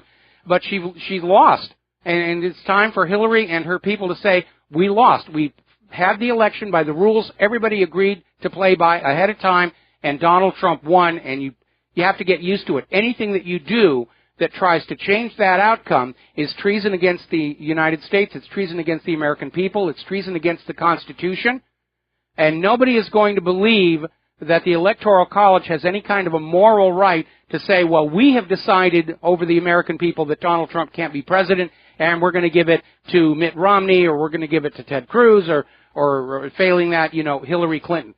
Like I said, I'm very concerned that there will be an assassination attempt on Trump before the December 19th, which would leave the Electoral College free and wide open to hand it to Hillary Clinton. So, Trump's people, keep the Kevlar handy. What can I tell you? Kyle, we're going to let you go here. I need to do some real news here. We're going to do some news for a while. We were talking about how corporate media and the corporate-owned social media on the Internet have declared war against the independent media, freedom of speech, diversity of opinion. Twitter has initiated a mass purge of alt-right accounts. They've just gone on a binge, just canceling accounts left and right. It's almost like social media is trying to engineer a situation in which nobody can get out any messages questioning Hillary's agenda or supportive of Donald Trump. Quantcast has now blacklisted InfoWars as a fake news site. Now, this is an attack on freedom of speech. I don't agree with Alex Jones on a lot of the things that he says, but he has a right to his opinion as I have a right to mine. And we shouldn't have these large corporations that are aligned with the Clintons and Bushes saying, well, we're going to control what the people sees. That is a complete violation of the First Amendment. And the Supreme Court has ruled in the past, as new technologies came along, they fell under the purview of the First Amendment. When the First Amendment was passed, the only mass media were newspapers. Then telegraph came along. Then radio. Then eventually television. And now the computer internet. All of them are protected by the First Amendment, and we're seeing all of these corporate interests defying that. We'll be right back. And aloha, America. Welcome back to the show. We're talking about this open war by the establishment against the independent media because we got in their way. We got in the way of their globalist plans. We got in the way of their war agenda. How could you do that to us? Well, because we're actually doing what the corporate media claims to do. We're acting as a watchdog on government abuse. That was the contract from the Founding Fathers. The reason the First Amendment guaranteed freedom of speech was so that anybody could stand up and say, the government is wrong here without fear of retaliation. That's why that's there. That was the contract. And the corporate media has abandoned that role. Now, apparently, over at Merrimack College, the assistant professor of communications, Melissa Zimdars, has come up with a list of all of those independent media websites that are full of fake news. And they have, Prison Planet is on there, Hang the Bankers, Government Slaves. I mean, you will recognize the names. For some strange reason, I didn't make the cut. I didn't make the team. I can't tell you how crushed I am that I didn't make the list of websites that Misha seems to feel are full of fake news. I'm going to have to get some Play-Doh and some coloring books and go into my safe space and just process what has happened because I feel so terrible. I'll just have to go back and polish up my little plaque from the Southern Poverty Law Center that names my website one you should never read or your nose will drop off the front of your face. Meanwhile, over at Facebook, which is setting itself up as the arbiter of what is fake and what is real, they've been forced to admit to another glitch. They've had another silly little glitch that overstated their ad metrics. In other words, they're cheating their advertisers. This little glitch. It was just an accident. Honest, we would never, ever do anything like actually fraudulently inflate impressions to make more money. It's silly for you to think about that. Now, Edward Snowden has come on out saying that we shouldn't be dependent on Facebook as a news source because it is just one company. It clearly has a bias. They're using their presence in the market to reshape the way we think, and that is very dangerous, and he's absolutely right. He's absolutely right. Now, there's a call over in OccidentalDissident.com for President Trump to nationalize the social media and treat it like a public utility. Trump certainly would be very sympathetic, given how the social media was openly biased against him during this last election. Now, as I mentioned, Twitter is already scrubbing accounts. The Southern Poverty Law Center is applauding, saying, you know, we should destroy all websites of well-known white supremacists. Now, the problem with that is, right now, in the current political climate, well, I'm going to finish this on the other side of the station identification. We'll be right back. And aloha, America. Welcome back to the show. And we're talking about how Twitter has started shutting down accounts for anybody supportive of Donald Trump. And Southern Poverty Law Center is out there saying, we applaud this action. It's time to get those white supremacists. And the problem here is in the current political climate, with the liberals still in charge until Donald Trump's inauguration, anyone supportive of President Trump is being declared a white supremacist in the corporate media. Oh, he only won because all the racists voted for him. But Twitter and the Southern Poverty Law Center are not at all concerned about the Black Lives Matter tweets calling for whites to be made a minority or in extreme cases exterminated. They don't seem concerned about that at all. It's only racist when it's the white people. Now, it appears there is now an organized campaign to silence opposition to Hillary ahead of her push to hijack the Electoral College and buy the presidency out from under Donald Trump. And I think given the abuses of these large corporations in what is now, for all intents and purposes, a public utility, something ought to be done. Now, nationalization might be seen as too extreme, but a taxpayer-funded public social media system looks like an ideal solution to me, one that is under the constraints of the Bill of Rights. And by the way, alternatives to all of these companies are now surfacing. There's a new search engine out there called goodgopher.com. It is rising rapidly. It actually has a button that you can push where it searches only the independent media to get the real news. And I went out there and checked it out. It's pretty good. My site's already listed with it. Then there's Yandex. Now, Yandex is a search engine that's being run out of Russia. It does not have the built-in liberal bias that you see in Facebook and Google and all the rest of it. Yandex has also come out with their own browser, which I tried it out. It's actually pretty good, and I'm going to start using that one because I don't have to worry about Google somehow getting, what bikini model pages I'm looking at today. I actually trust Russia to be much more respectful of my privacy than I do the U.S. government. And the corporate media is out there just arbitrarily saying, well, everything the independent media said is fake. Even stuff that a little research shows to be absolutely true, especially all the stuff coming out of the WikiLeaks, the DC email leaks, all of the internal documents from the State Department, from Hillary's office, from the campaign that all came out. It's all true and verifiable. But the corporate media is out there saying, no, it's all lies. None of it ever really happened. Really, you have to come back to the real news over here at the corporate media. And one example is over in the independent in UK. Donald Trump supporters get their news from a strange media universe, and it's frequently fact-free. And literally came on out and said there have to be more gatekeepers on the independent media. This coming from the same newspaper that on March 20th, 2000, supported the global warming fraud with the headline, "Snowfalls are now just a thing of the past," written by Charles Onions. And let us not forget, the UK Independent was fully on board with the story that Saddam Hussein had nuclear weapons. I don't think I need to go any further here. Meanwhile, CNN's actual viewership numbers continue to decline. There's actually a trending Twitter tag, if Twitter hasn't shut it down already, blackout CNN. Speaking of CNN, Don Lemon, in the middle of his show, showed footage of the Reagan assassination attempt for 20 seconds without a word of explanation. Is he trying to plant an idea out there someplace?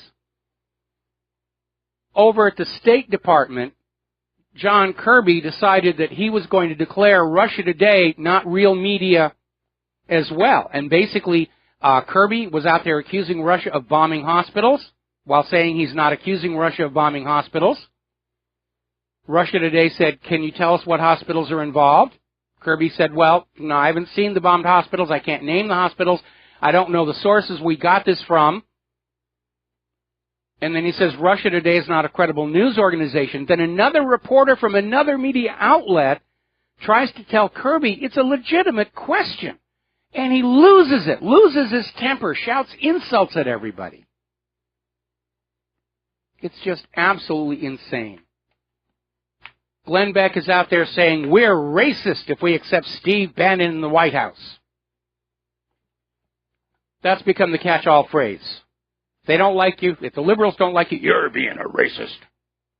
The reason they don't like Bannon in the White House is because he is from the independent media. He signals that the Trump White House is going to be very sympathetic to the independent media. We're going to have a long battle between now and inauguration. Because the war is on. The corporate media has decided to declare war on the independent media because they're just really tired of all of their lies and propaganda being exposed. David P. Goldman, over at Breitbart, is saying the rage of the defeated and humiliated elites is now focused on Bannon. We're going to take a second here to do a shout-out to our on-air affiliates who are just now rejoining our network. And Goldman is saying all of these attacks on former Breitbart executive Stephen K. Bannon are the expression of the rage from all these corporate media entities who cast their lot with Hillary Clinton on the promise that she would shut the independent media down, and now they're not going to get it. So they're out there screaming and crying. Now, I have a message to the corporate media. I hear your rage and upset. I understand only 6% of Americans still trust you. And we here in the independent media now command the majority of the American audience.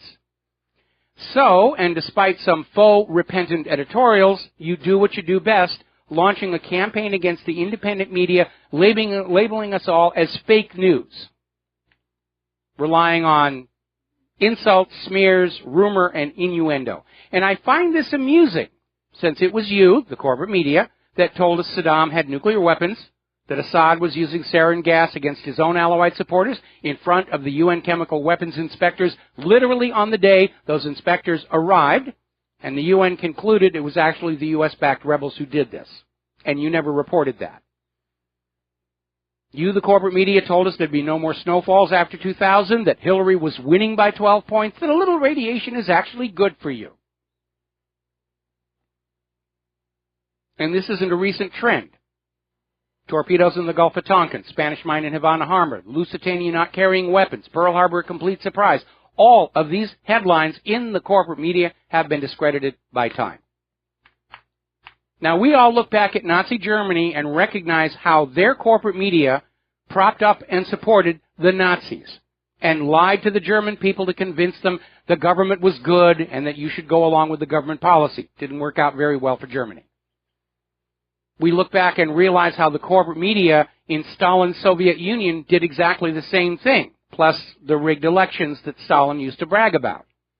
And it didn't work out well for the Soviet Union. They're not around any longer either. Now, you in the corporate media may moan and complain and cry at the rise of the independent media, but you should actually be very proud. You in the corporate media created us with your lies to the American people. We would not exist were it not for decades of propaganda being shoveled at us in support of corporations and the war agenda. You made us. We are your children, as unloved by you as we may be. And as is true generation after generation after generation, eventually all children outstrip the parent. There we are. Now then, it's now being acknowledged in a wide variety of corporate media outlets that, yes, the independent media outstripped the corporate media during a presidential election. They're going on out and actually looking at who was getting the hits. Where were people going to get their information?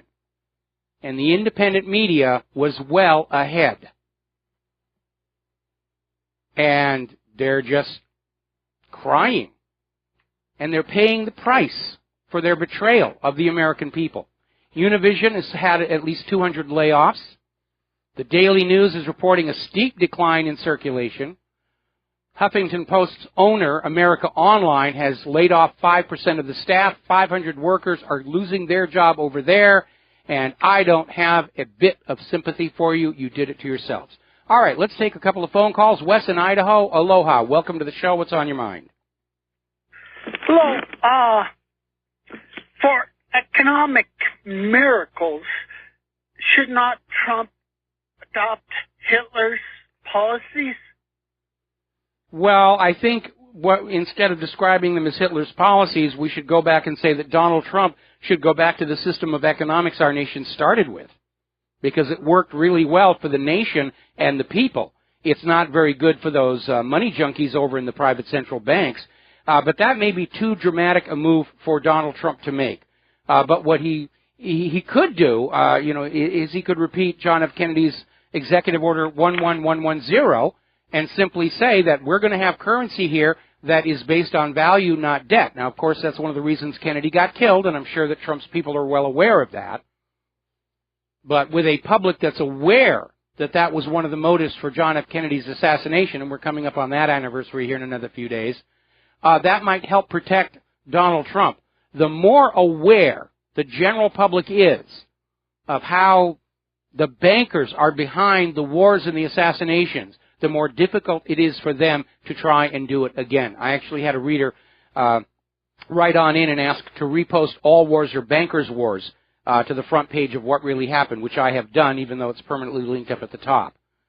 But you need to understand that the money power is trying to hold us as their slaves. Trying to figure out who is the bigger Hitler basher, you or Alex Jones? Well, I think at this point it's kind of irrelevant. We all agree that Hitler messed up on a whole bunch of things. And, I don't subscribe to the orthodox story of the Holocaust. And I think Hitler was genuinely motivated to do what was right for the German people when he got rid of that private central bank. But once he got goaded into the war, he did make an endless series of mistakes that led to the downfall of his country. Wes, we're going to let you go here and switch over to James in Hawaii. Aloha, James. Welcome to the show. What's on your mind? Yeah. Good afternoon. How are you? I'm fine. I have been thinking about the different things that could be changed as far as election laws go that might make it a more fair and honest system. You have, between the Republicans and Democrats, you have two, they both should fall under RICO statutes, the way they behaved this last election. I agree. And this nation was never started with two parties. This nation was started where any group of people could form a political party, put forward a candidate, and none was given special preference. The two-party system was created to save corporations money because they only had to bribe two candidates instead of 5 or 6 to thwart the will of the election. Well, we now live in a corporate juristic person system. I don't. I live in a republic with a democratically elected government, and I'm refusing to move. Okay, well, let's put it this way. When you go in a court of law, what type of jurisdiction, when they say statutory, what does it really mean? I really don't want to get into a long, legal trivia debate because we're running short on time. But the issue is, this country will be what we, the people, decide it's going to be. That's how it was set up, and that's how it's going to continue. And there's a lot of bad law out there. There's a lot of corruption out there. We're just going to have to take it head on. Anybody who thinks that on Trump's inauguration that miracles are going to happen, you're living in a dream world. as much of a fantasy as Hillary supporters. We're all going to have to work together, standing shoulder to shoulder with Donald Trump to get this nation turned around, bring back the manufacturing, bring back the jobs, actually teach young people job skills instead of all of these fluffy liberal arts degree programs that have made them the most useless generation of millennials around the world. And it's going to take a lot of work. Anyway, James, we're going to let you go, and we're going to switch over to Doug in Ontario. Aloha, Doug. Welcome to the show. What's on your mind? Hey, Mike. Yes, hello? You're on the air. What's on your mind? Yeah, Mike. I was reading an article about some people wanting to flee to Canada. Yeah. Because of your election, and we follow it pretty close. We're about an hour from the Michigan border, and I just thought about some of the things that you're saying about so many illegal people getting into the United States. Well, for example, if I want to go over into Detroit or into Michigan, I can't because I had a DUI 25 years ago. Now, this is how strict it is. It's incredible. If you have any type of a record whatsoever, even something that you've been pardoned for, if they ask you, have you ever been pardoned for any crime, you have to be honest and say yes, you're refused entry. So I have no idea how so many illegal people can get in through the south border of the United States. But if you look at Canada, it's insane. You wouldn't believe the hoops you got to jump through. Now, I have a lot of friends that are into drag racing and that, and the events they hold in Canada attracts a lot of American racers. A lot of them won't even come here now because they get their complete rigs tore right to pieces at the border, every single thing you can imagine, and sometimes they're tied up for 7-8 hours. And a lot of them just turn around and go back. Well, Canadian tourism to the United States has suffered under our civil forfeiture laws. I was with Jim Goddard, and I have done that on his show a couple of times. Canadians will come down here, and they're carrying cash, and the American police will stop them and say, well, you're carrying too much cash. We think we suspect you may be a drug smuggler, and they'll just steal it. And it's been millions and millions of... Oh, that's true, because there's a lot of... I'm a car guy, and there's a lot of guys that'll shop for rust-free cars in the South. Yes. And the only way you're going to get a deal is if you have cash on you. And no matter how honest you are, it doesn't matter. They'll take it, just like you said, Yeah, it is a big problem. There's a lot of snowbirds with very expensive RVs, and they just get torn to pieces. Yeah, it's pretty ugly. It's like we want to have good relations, but that's just ruining it for everybody. It is. And there's our tourism, between TSA, civil forfeiture, and the rest of it, our tourism is terrible. I remember when Claire and I first moved here to Hawaii many, many years ago now, we'd go down to Waikiki, and it would be just jammed with people. And today we go down there, and it's not quite a ghost town. There's still a lot of Asians walking around there, but it really isn't what it used to be. Now, our local tourism authority likes to brag about how we've got an 85% hotel occupancy rate. What they never talk about is all the hotels and resorts that are now boarded up from all of this TSA and civil forfeiture nonsense. Well, for a lot of us people, we can't afford to go to the U.S. Because there's a 25-cent difference in the dollar. True. And that really adds up. Yeah, it really does. Anyway, Doug. Yeah, Doug, I'm going to let you go here. Thanks an awful lot for the phone call. I know we've got other callers waiting, but I need to get some news done here. Now, Obama is out there, like I said, he's out there trying to polish his reputation. And he was out there making a talk about how Obamacare is less than your cell phone bill. He's literally put out this infomercial trying to remind us what a great thing Obamacare is and saying that Obamacare is less than your cell phone bill and that most people will only have to pay $75. Now, my Obamacare compliant health insurance is 4 times my cell phone bill, and I've got 2 phones on that cell phone bill. And unlike Obamacare, I actually get to use my cell phone. I don't get to use my Obamacare health insurance policy because of that sky-high deductible. Now, Obama is out there in Germany, and he made this bizarre statement that he thinks he did a pretty good job as president, but people voted for Trump because they wanted to shake things up. And I have a news flash for you, Mr. Obama. Happy people do not want to shake things up. Happy people leave things just the way they are. Unhappy people who think you did a terrible job are going to shake things up and boot the incumbent party. And that's what happened on Election Day. All right, we're going to take a break for commercials, and we'll be back with more news and maybe a few more phone calls after these few words. Aloha, America. Welcome back to the show. We're going to go ahead and take one more phone call, then get back to the news. Dave in Long Island. Aloha, Dave. Welcome to the show. What's on your mind? Dave, are you there? Hello, Dave. Going once, going twice. Hang on. Okay, hang on. Dave, are you there? Okay, I guess we lost Dave. Now then, Mike? Yes. Mike? Yes. This Dave? You're there. Okay. I just want to tell you, today I'm staying with my sister. My sister locked the dogs in the den today. They happen to have the TV on, keep them company. When I walked by, I saw that the View was on. And on the View, they were saying about how Google was going to be the arbiter of what's going to be real news and fake news. And, of course, you know, the audience was, yay, with little birds and stars going around their heads. And, you know, they were all in agreement. No critical thinking there or anything like that. Like, well, you know, you're in big trouble with the ASPCA right now because making those dogs watch The View, that's cruelty to animals. I said, I'm turning this off, guys. This is way below your intellect level, so we're going to change the channel. Change it over to Cujo or something. I just wanted to get that in. All right, well, thanks an awful lot. We're going to let you go. I'm going to do some more news stories. I know we got callers waiting. I don't know that I'm going to be able to get to them all. I have to be a little more selective, but here we go.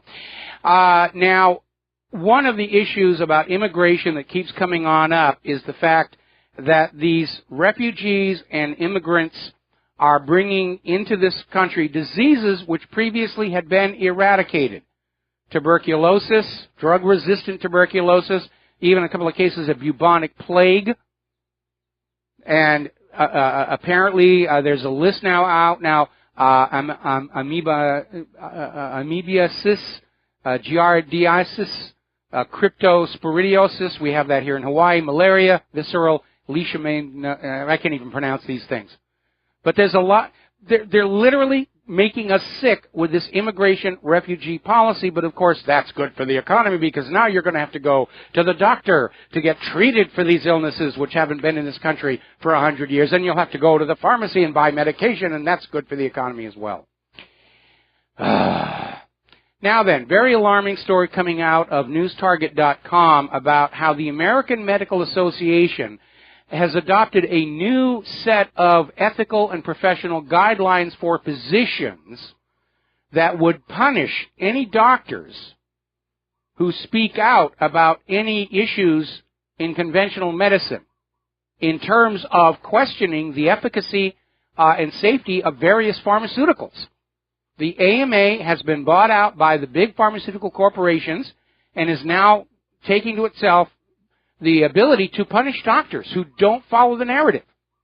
You will tell your patients they need to have this medication, or you will lose your medical license. That's tyranny and dictatorship. Okay, let's grab some more phone calls. Ernest in Reno, aloha. Welcome to the show. What's on your mind? Ernest, are you there? Ernest in Reno? Okay. No? Ernest, yeah, I can hear you now. Okay. Okay, yeah. Listen, Mike, I wanted to ask you, the globalization agenda, in your opinion, when do you think the origination of it was? Was it something that just started this century, or in your opinion, what do you think? Well, the idea of a global government is not a new one, and there have been theorists and philosophers talking about it and how wonderful it would be going back centuries. But I think the idea of a single global government, I mean, that's what Alexander the Great was trying to do, for one example. But in its current incarnation, the single global government is an effort to create a system in which there are no alternatives. You're not allowed to go to another country because none exists. You're not allowed to choose a different banking system because one does not exist. You're not allowed to try alternative medication because it's banned, and so forth and so on. Any global government ultimately is going to be a terrible dictatorship just to survive the circumstances of its own creation. We know how much fraud was involved with that. Anyway, let's see. Ernest, thank you. We're going to have to let you go and take another break for commercials, and we'll be right back. And aloha, America. Welcome back to the show here. Before we get back to the phones here, apparently over at the Washington Post, they had a columnist coming on out by Lawrence R. Samuel, basically saying it's time to abolish the separate states. We don't need the states anymore. They're not cultural identities anymore. They've all been blended together. And Americans should just get used to the idea of living in a single nation with a strong central government. They're telegraphing exactly what they want to do. And what they're doing is exactly the opposite of what the Founding Fathers intended. Apparently there's a new study ranking U.S. healthcare last in the modern world. We knew it was 33rd. Apparently it's gone downhill all the way to the bottom of all modernized nations. Certainly the most expensive. Now, earlier today we were reporting on how something like 800 tons of paper gold had been dumped on the market. And I just now saw the story that may explain why that was being done. Over in India, they're having an experiment with banning currency and trying to go cashless. Everything goes through the bank. And to nobody's surprise, everybody started buying gold and drove the price up to $2,800 per ounce in India. Well, that can't be allowed to stand. People will empty their savings accounts, sell their stocks, and buy gold. And that's the reason they dumped those 800 paper tons on the market to drive the price back down. Because what they do is they'll take the real physical price and they'll blend it with the paper contracts to come up with the official price of gold. And they can create those paper contracts out of thin air as long as they want to keep that price down. All righty, let's grab a couple more phone calls here. Did we ever connect with Ernest in Reno? He dropped. He dropped. Okay, how about Gaither in Oklahoma? Aloha, welcome to the show. What's on your mind? Hello?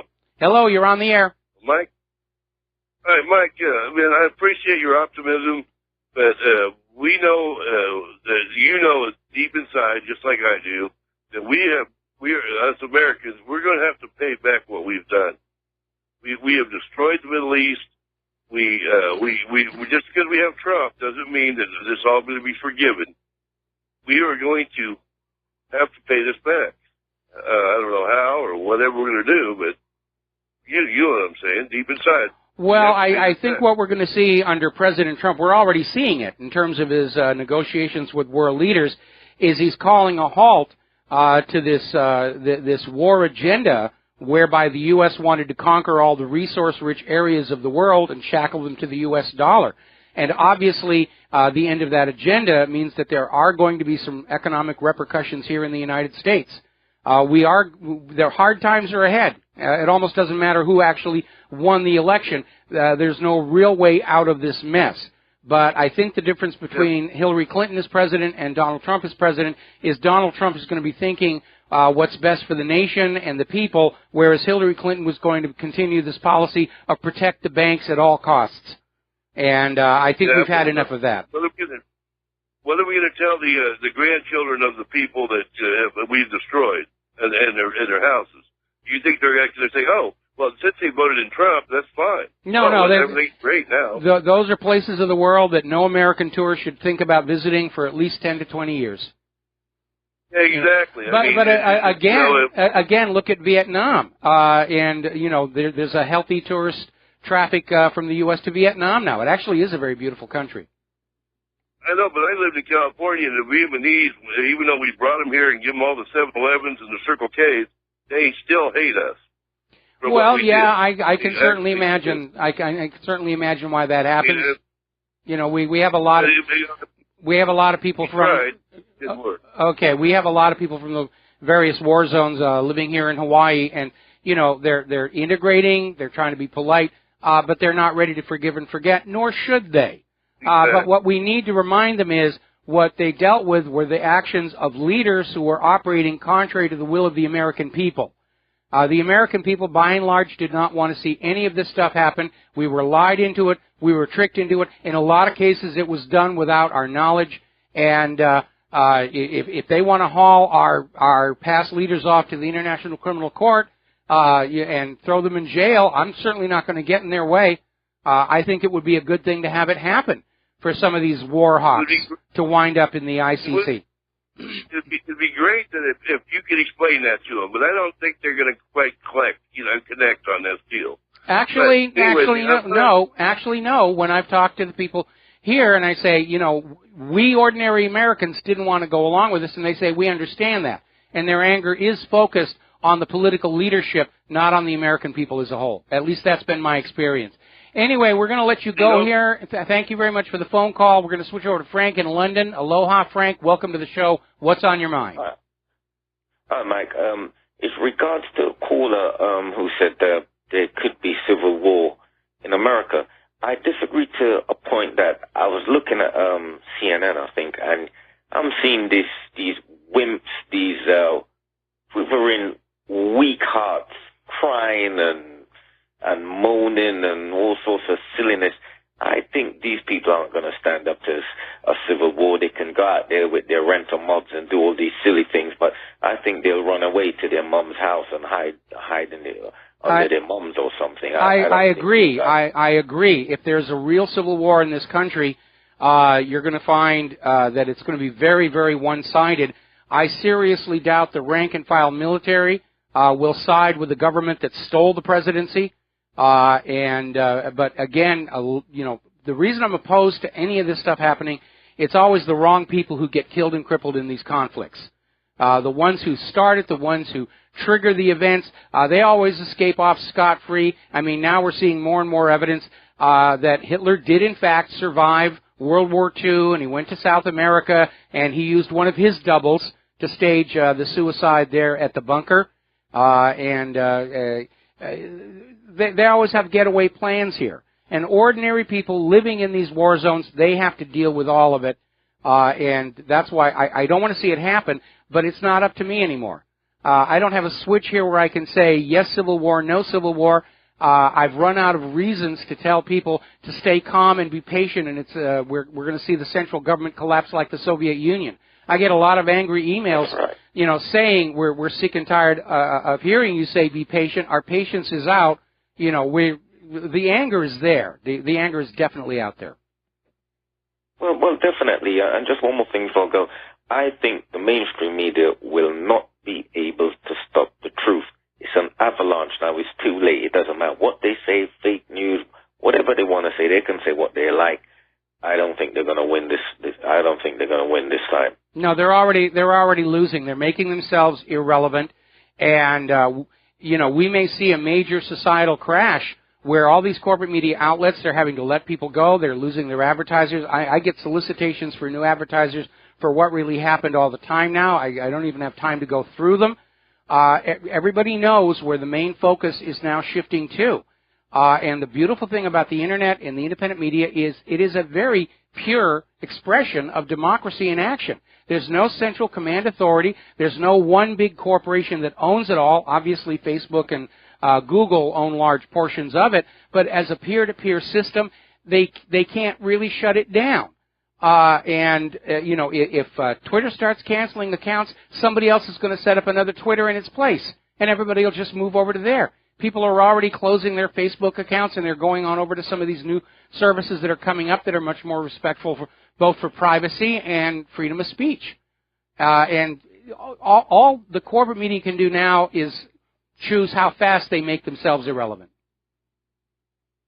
Okay, Mike, thanks. I'd like to know some of these, familiar with some of these new servers, because I want to stop using Google and all these others. Well, like I said, Russia's Yandex search engine is very good.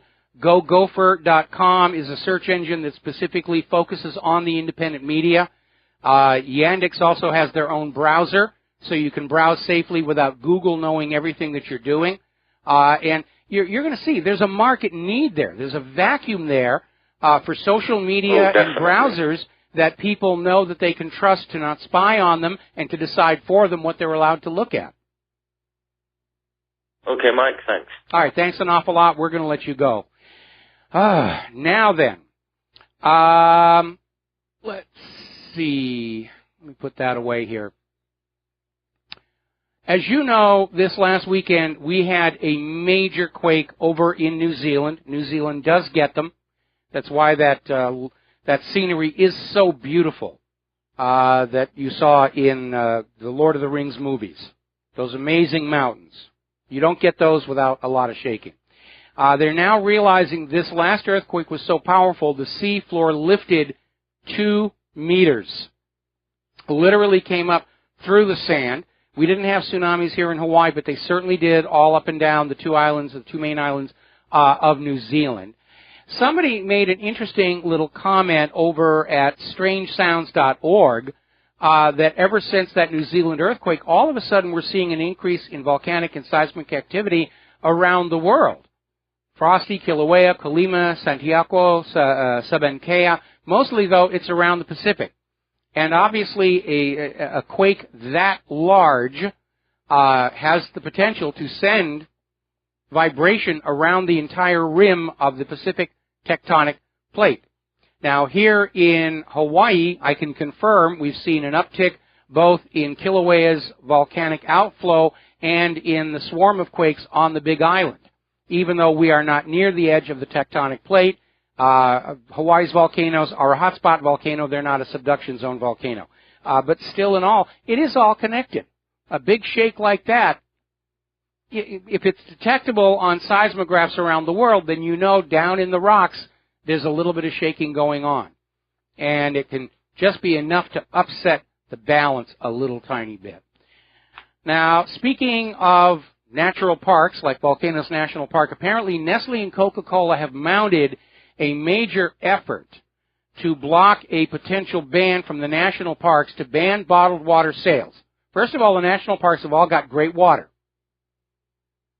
And they have a problem with people just, unfortunately, throwing those bottles away and spoiling the scenery, and so they want to have a ban. And Nestle and Coca-Cola are fighting back. Say, why do you think we poisoned all those aquifers for? So that people would have to buy our bottled water. Let's take a phone call. Ed in Michigan, aloha. Welcome to the show. What's on your mind? Ed, are you there? Hello, Ed. He was having phone problems. He's having phone problems. I guess we're all having phone problems. Isn't it wonderful to live in a third world nation where nothing really works correctly? Oh, and by the way, I wanted to do a little shout out and thanks. The other day I was talking about the difficulty of current software that I use to support Claire's choir, Sonar and Sibelius, how it's full of bugs and nobody seems to want to deal with it. And I got sent in a lot of suggestions, in some cases free, low-cost alternatives to Sonar. I am looking at them and I do appreciate that because I know for a fact that Claire is not happy with Sonar X1. She much preferred Sonar 5. So did I. But the Microsoft says you're not allowed to be on XP any longer. You will go to Windows 10 and you will buy the new software. And in a lot of cases, the new updated software is actually worse. In one case, a particular piece of audio editing software that I used to use, they had a very sophisticated pitch correction mechanism in it. And in the newer version, they had simply taken it out and put in something that was much simpler, didn't work anywhere near as well.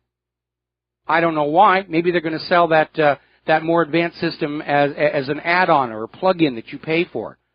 We've seen that with Microsoft. Oh, and by the way, apparently Russia is suing Microsoft over unfair trade practices. But I remember back in the days of Windows, even before XP, Outlook would let you synchronize with another Outlook system. So Claire and I would always have our calendars synchronizing automatically. And then all of a sudden, with the next update of Outlook, that went away.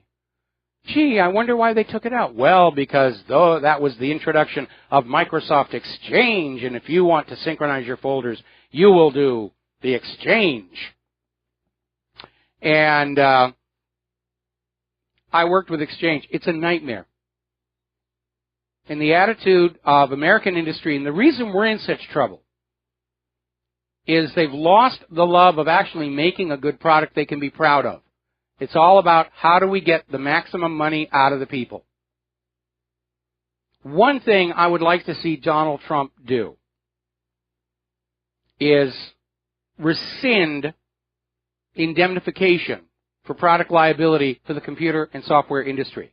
Now, back in the days of the IBM PC and the Apple II, it made sense. Brand new industry had to be protected. But computers and software today are multi-billion-dollar industries. They're now critical infrastructure to our economy, to our society. But they're still operating under these laws that say you can't sue them when they sell you a poorly designed or broken product. And it doesn't make any sense at all. If you have a business and you buy a van, and because of a design flaw, the van crashes and you suffer economic harm, you can sue the manufacturer of the van. But if you buy a computerized accounting system for that same business, and because of a design flaw, it crashes and it wipes out all your accounting data, there is nothing you can do about it. And that's one of the reasons why so much of American software is so poorly done. And we're at the point right now where, like we're seeing with Yandex coming out of Russia and all these other countries, they've already taken over the lead in spaceflight from us. They're going to take over the lead in software development because they're going to understand quality products will always be appreciated by people who will spend the money it takes to get something that will work. Simple, elegant, does the job, doesn't have a lot of bells and whistles and flashing lights and pretty little displays to make it look like it's better. We need to re-incentivize American industries across the board to make a better, more reliable, more durable, more useful product, not just for the American people, but because that will bring back those foreign customers for our products. So, did we ever get Ed in Michigan back on the line? No, didn't call back. Didn't call back. All right, Ed, there we go. Okay, well, we're coming up here on another commercial break, our last one. We're going to be back with the last segment of today's show and a few sentiments about what's going on with this poor sportsmanship by Hillary and her people. We'll be right back. And aloha, America. Welcome back to our show, last segment of our program today. And real quick story here. Apparently, President Obama's half-brother, Malik Obama, who voted for Donald Trump, is now out there calling for a boycott of CNN, MSNBC, and the New York Times. That's going to be easy. I don't look at any of those. But I think we're going to start seeing that. We already know that only 6% of Americans still trust the corporate media. Let's just tell everybody, turn off. There are better places to go. In fact, that list that liberal professor put on out, it's going to have the banned in Boston effect. People are going to be checking out those websites to find out what all the fuss is about. And they're going to find out that there's a lot going on that the corporate media will not tell them, that the corporate media has been actively covering on up. This is a time when we can wage a peaceful revolution with our wallets. Don't buy the newspapers anymore. Don't cancel your subscriptions. If there was some way I could get the cable TV company to shut these news channels off and give me something else for free, like the gardening channel, we would do that. But the reason every cable TV system has these media outlets on there is they are the ministry of propaganda of the government. You have no choice but to go to them for the news. Well, now you do. That's what the independent media is all about. You do have a choice, and that's why they've declared war on all of us. And they're frankly making themselves look silly. We've hit that point now where it doesn't matter what they do anymore. It only makes the public perception worse. To sit up there after lying about Saddam's nuclear weapons and everything else, for the corporate media to say that the independent media is all fake and we're all real, it's arrogant in the very least. And people, I think, are going to see through it, unless they're in the audience of The View, which I'm sure is carefully screened for a complete absence of cerebral matter before they're allowed to sit in that studio. But like I said, that guy's going to have the ASPCA on his case because forcing those dogs to watch The View, that definitely is cruelty to animals in my opinion.